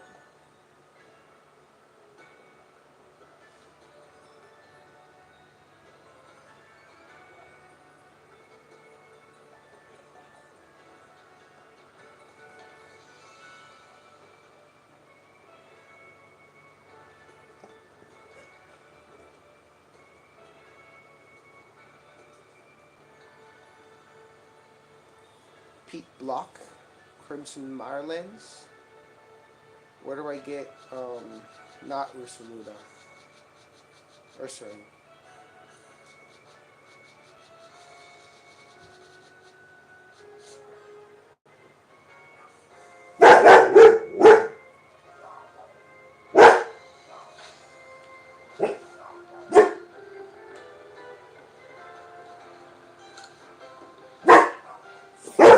Navi, hush.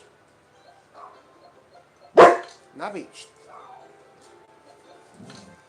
hush.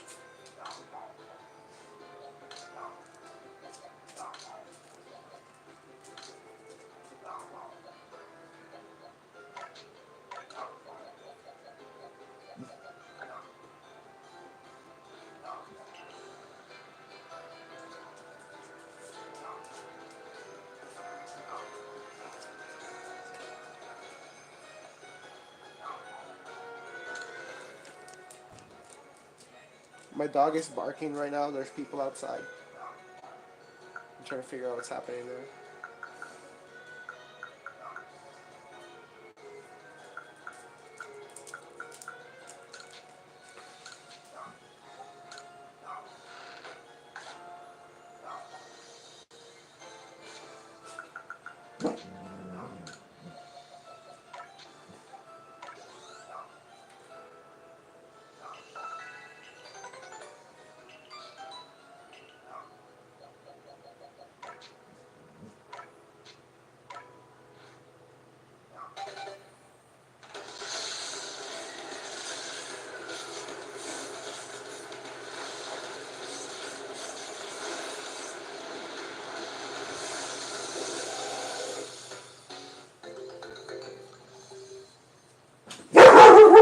Nobody has those keys. What Nobody keys? has the keys to the other door you're locking there. Oh, that little thingy? Yeah. Oh, you're shit. lucky I had the keys. I Oh could my get in gosh. my own house. You're so lucky. Well, I could have heard you if you knocked. Fuck. It's all good. We Yeah. got... Navi.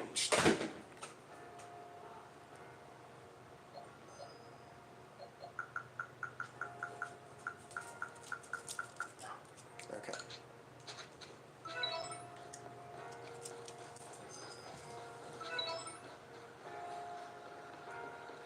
Now I just gotta put the thing back.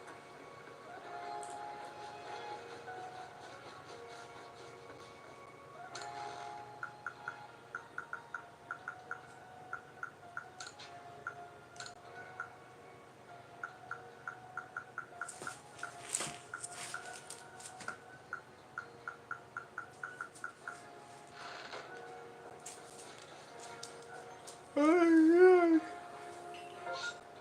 oh what?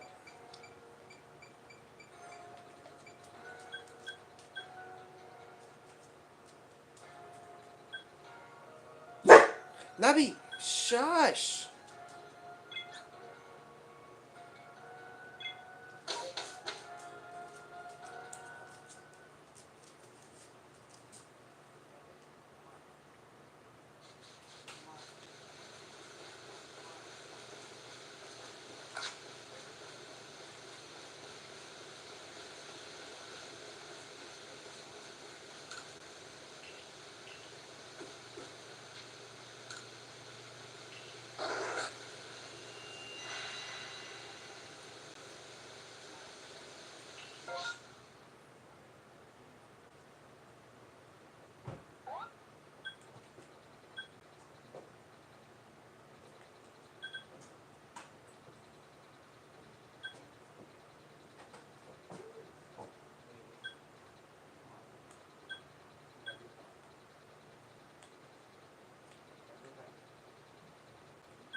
Navi, hush.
Oh, that hurt.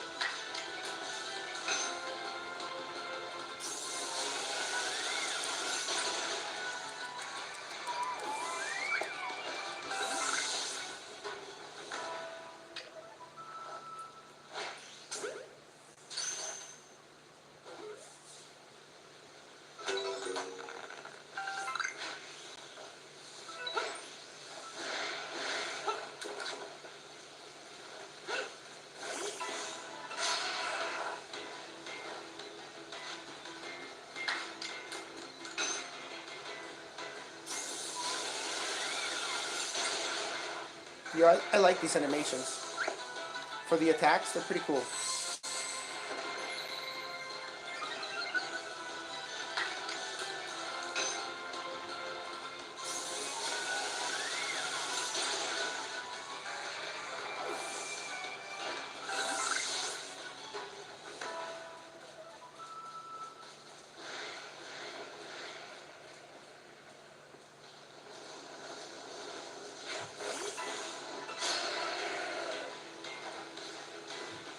Okay, now it's an issue. There's 4 Gravelers level 60 each.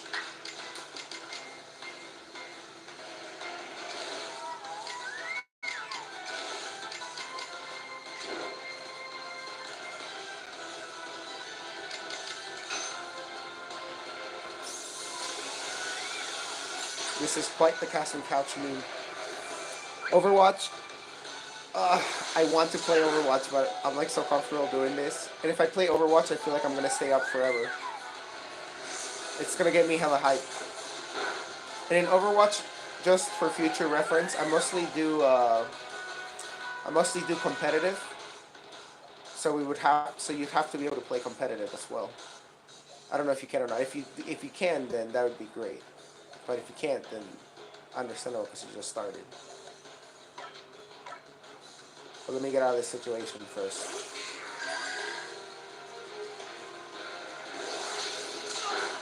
Oh, holy shit.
Shit, I don't have any revives.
I think you have to have like 50 or 100 matches, and then you can play comp.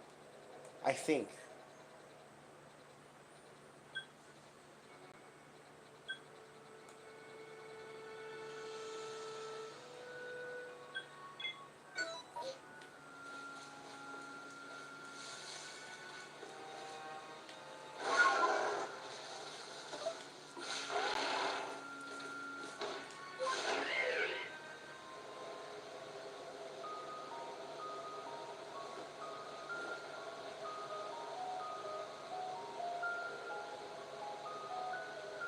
What do you mean not on this account? What do you mean? Like you have multiple Overwatch accounts?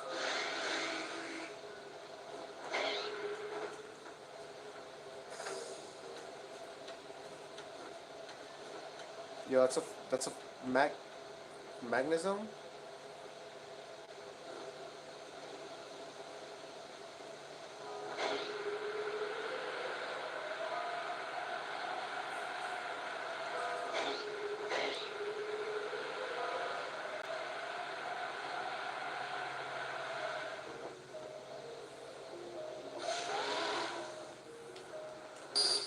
No, I just died.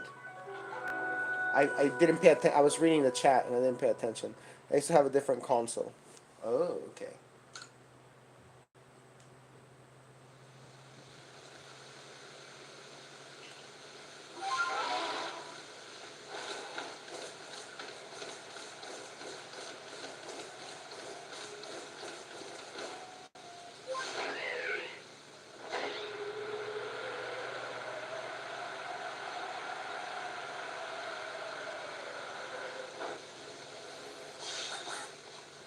My bad. No, you're good, bro.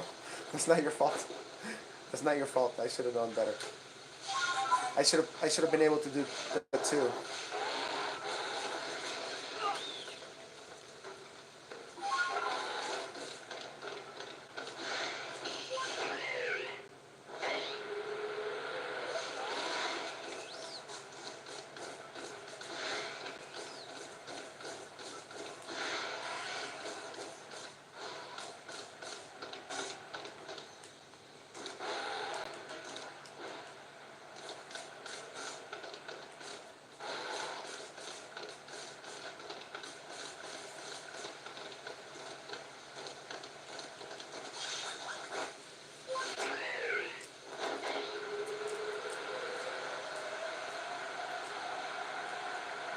No homo. That's funny.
No oil, no deal. You gotta oil check them.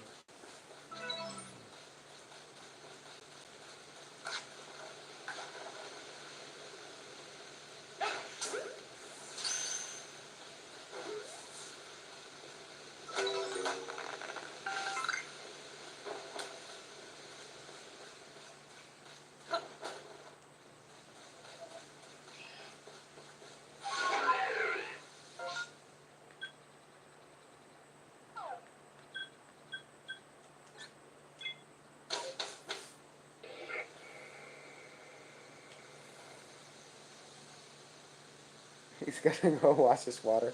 You know, to make his water clean.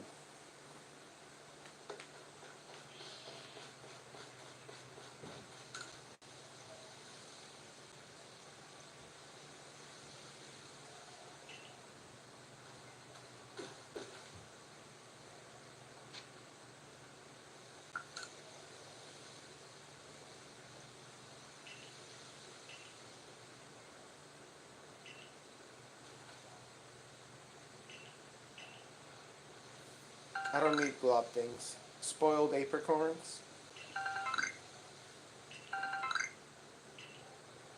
I feel like those are the most useless item.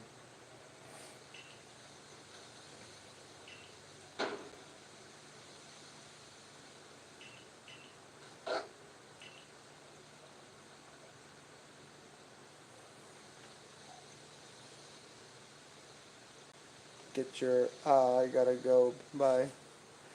How the fuck you wash water without have to wash the water if you use? That's a good question. That sounds like some Indian street food type of question.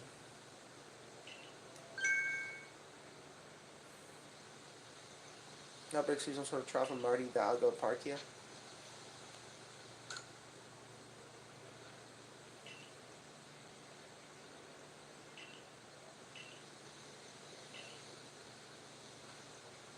Say, but it's important to keep the Benny fellow. I've been trying to teach him his tricks.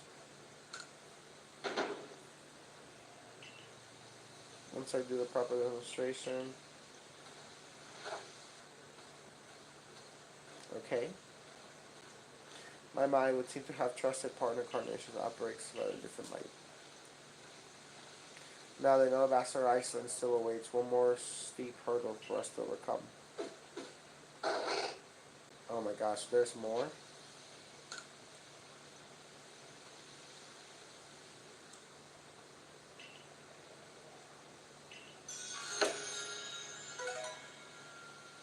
Cool. More balls of mud. Yay.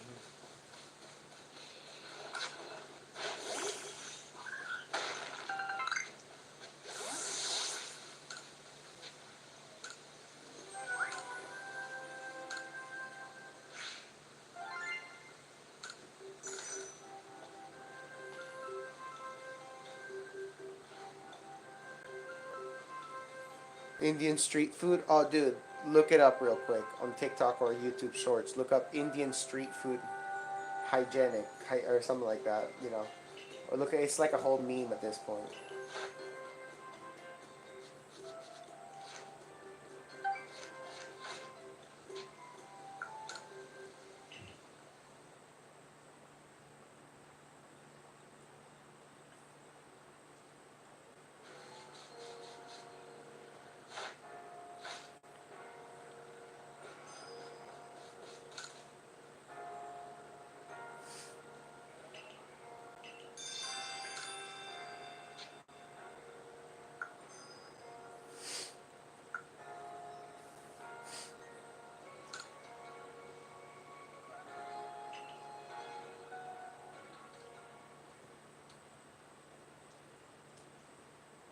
It's really healthy. It's something, all right.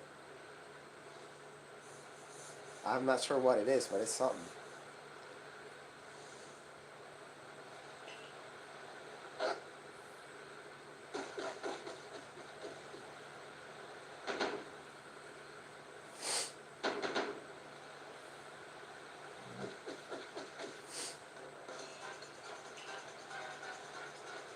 I came to advise you that the massive mass outbreaks in here at Bastard Iceland seem slightly different from the others. The outbreaks happen during the rainstorm in other areas, but these are tied to blizzards. Blizzards, you say? It would just be cold environment, of course, but have no wonder if there's more to it. We better get to it. I think we should look more into this outbreak location usual this time.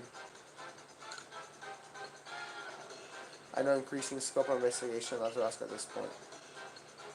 And even for someone with your skill, Asuka, it will take a long time to check many areas by yourself.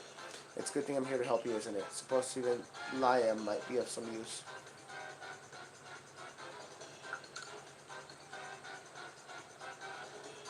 This will be the first time investigating these two outbreaks for you two.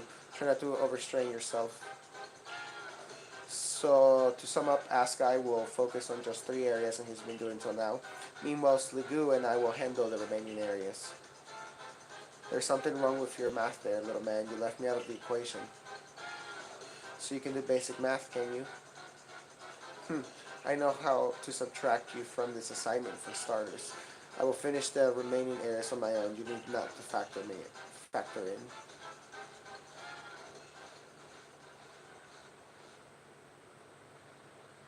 Good.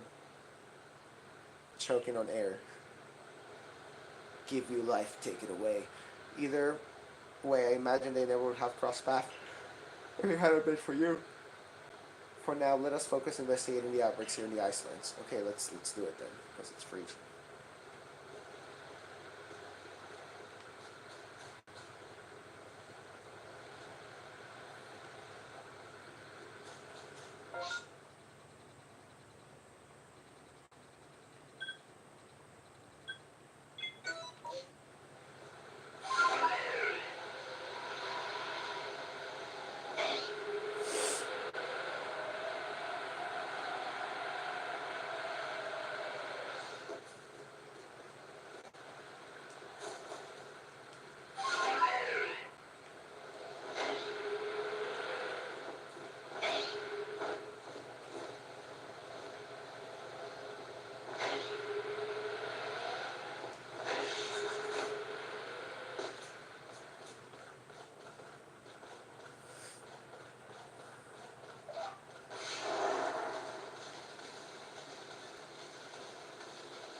Good. I'm glad you're having a good time.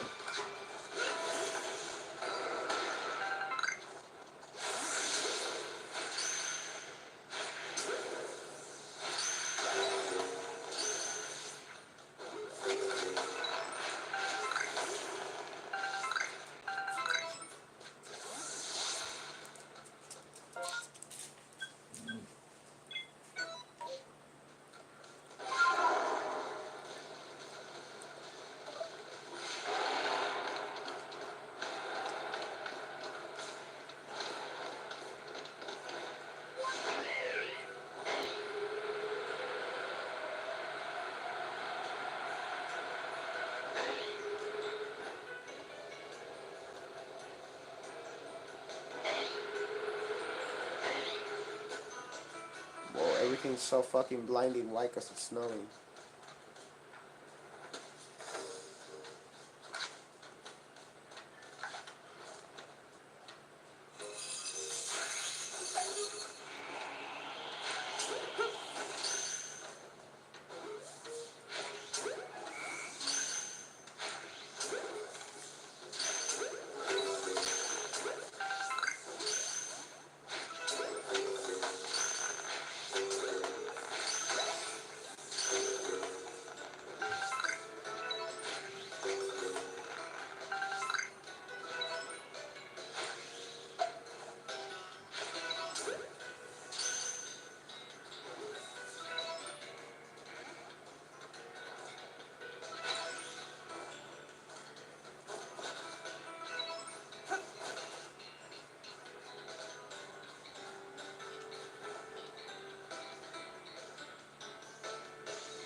Going on a Pokemon catching spree, fuck it.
Here, work test investigate across the Sui. We still don't know cause of mass outbreaks, and they pose a threat to anyone strong enough partners on their side.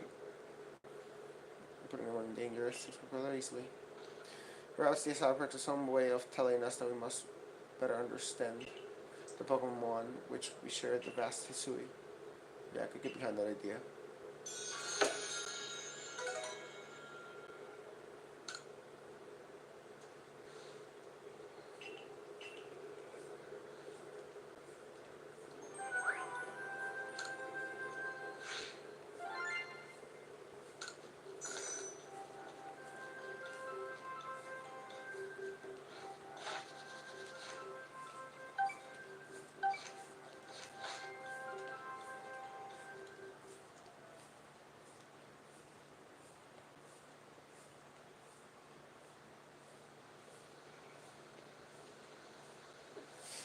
Oh shit, another cutscene with legendary Pokemon.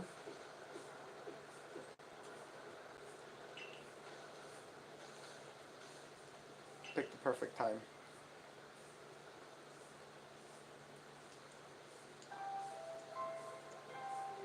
Adorable.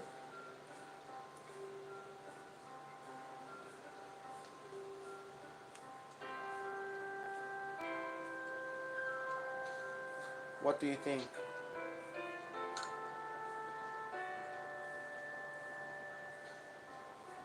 First by Mighty Palkia, and the fleeting time Mighty Galaga gave us.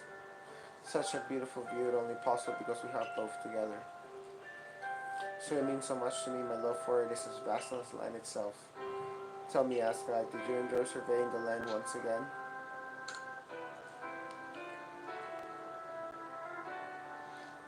Was I supposed to always trying to have mystery to delve into? I enjoyed it too. Are these massive mass outbreaks trigger some kind of reaction in your Munchlax May? Is he doing alright? Seems fine. Pokemon remain mysterious creatures to us. Who is to say he does it? I'm just grateful to him for helping us find the outbreaks and telling us what we'll find at each. That reminds me, I've spread the word that the people in Hisui should be alert of massive mass outbreaks during rainstorms. Thanks for that, Irida. Hopefully no more poor souls will wander into unprepared take a beating. Seems like our lives are going to keep on changing. We'll just keep adapting. That's just as fast. An ever-changing Hisui. Tell me, Askai, how do you think the future people of Hisui will live with Pokemon?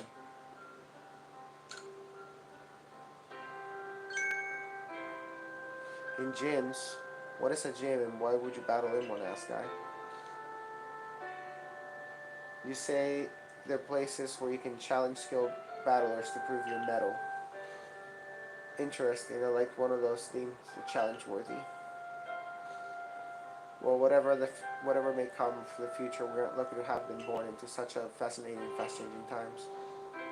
You said it. Now that the change is always good, there's always people who don't want to change at all. But hey, that's life. We'll just work hard and push on. And I'm glad we'll have you with us as we do it. Askai, thanks for everything. You certainly have some curious ideas, but I suppose that's no surprise coming from someone who fell out of the sky. Well, we may have finished our investigation for now, but Munchlax and I will continue to help you however we can. You know, Askai, perhaps the new outbreaks truly are just a gift from Almighty Sinnoh. A gift means for you for all the good changes you brought to all us here in Hisui.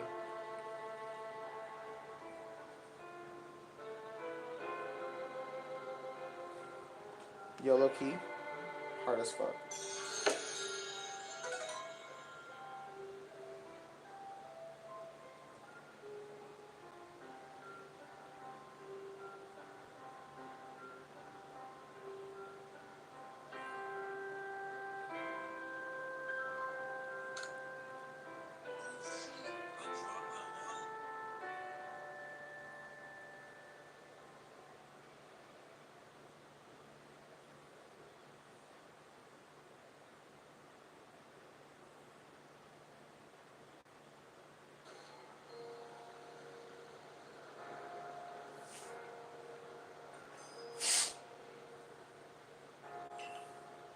Person, would you follow me to the training grounds? Sure.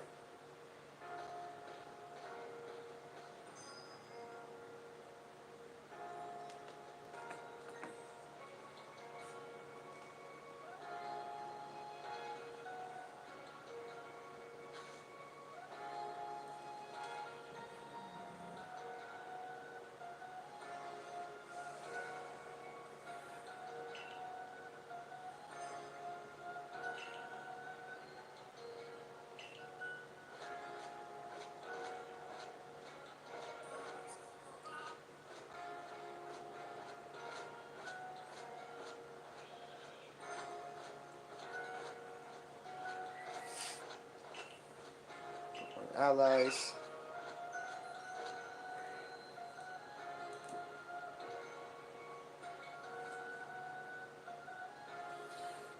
Is that for that reason that I would like you to continue further trailblazing?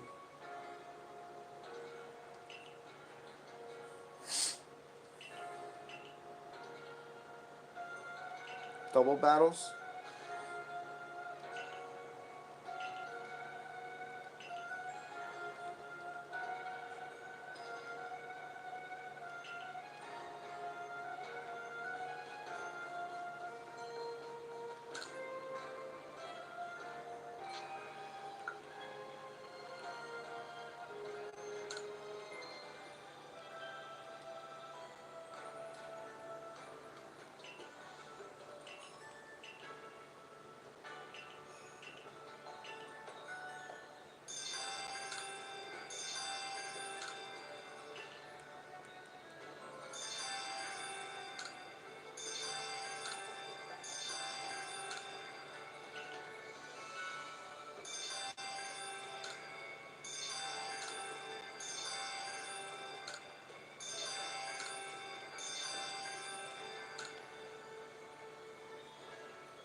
I better switch out some Pokemon before I battle anybody.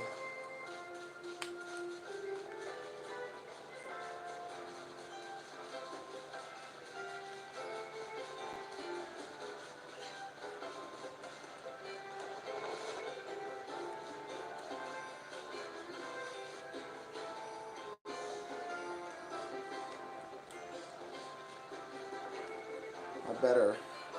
Where's the lady with Pokemon?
Cool.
I'm gonna clean your clocks.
That's not good.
Wait, it's fairy type.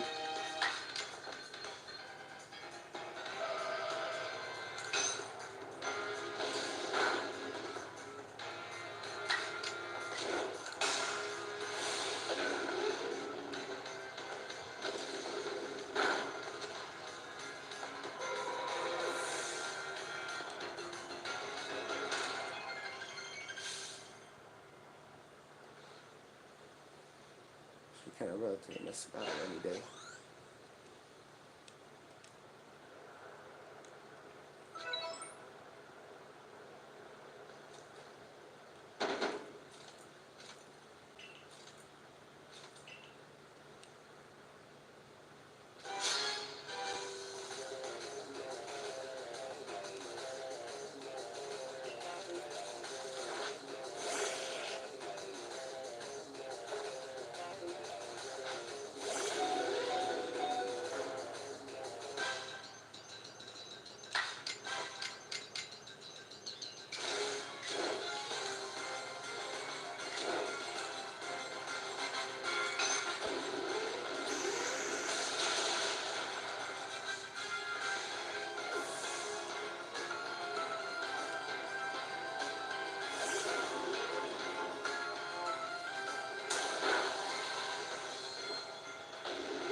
This is bad.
That was pretty cool.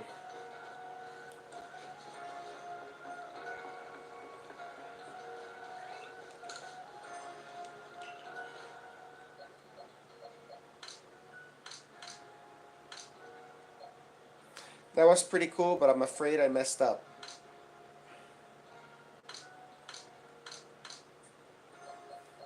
I accidentally released my Umbreon.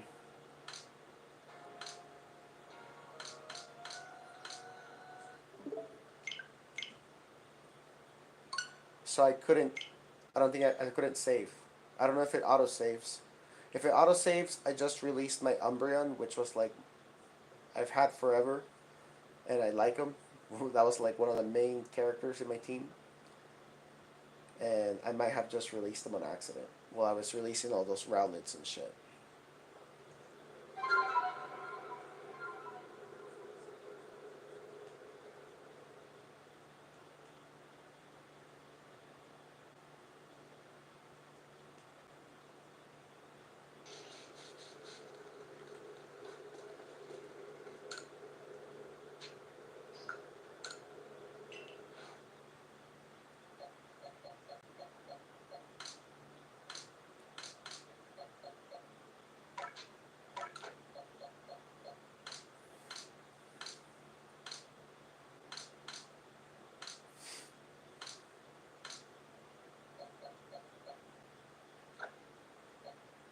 There he is. Yeah, I released him on accident.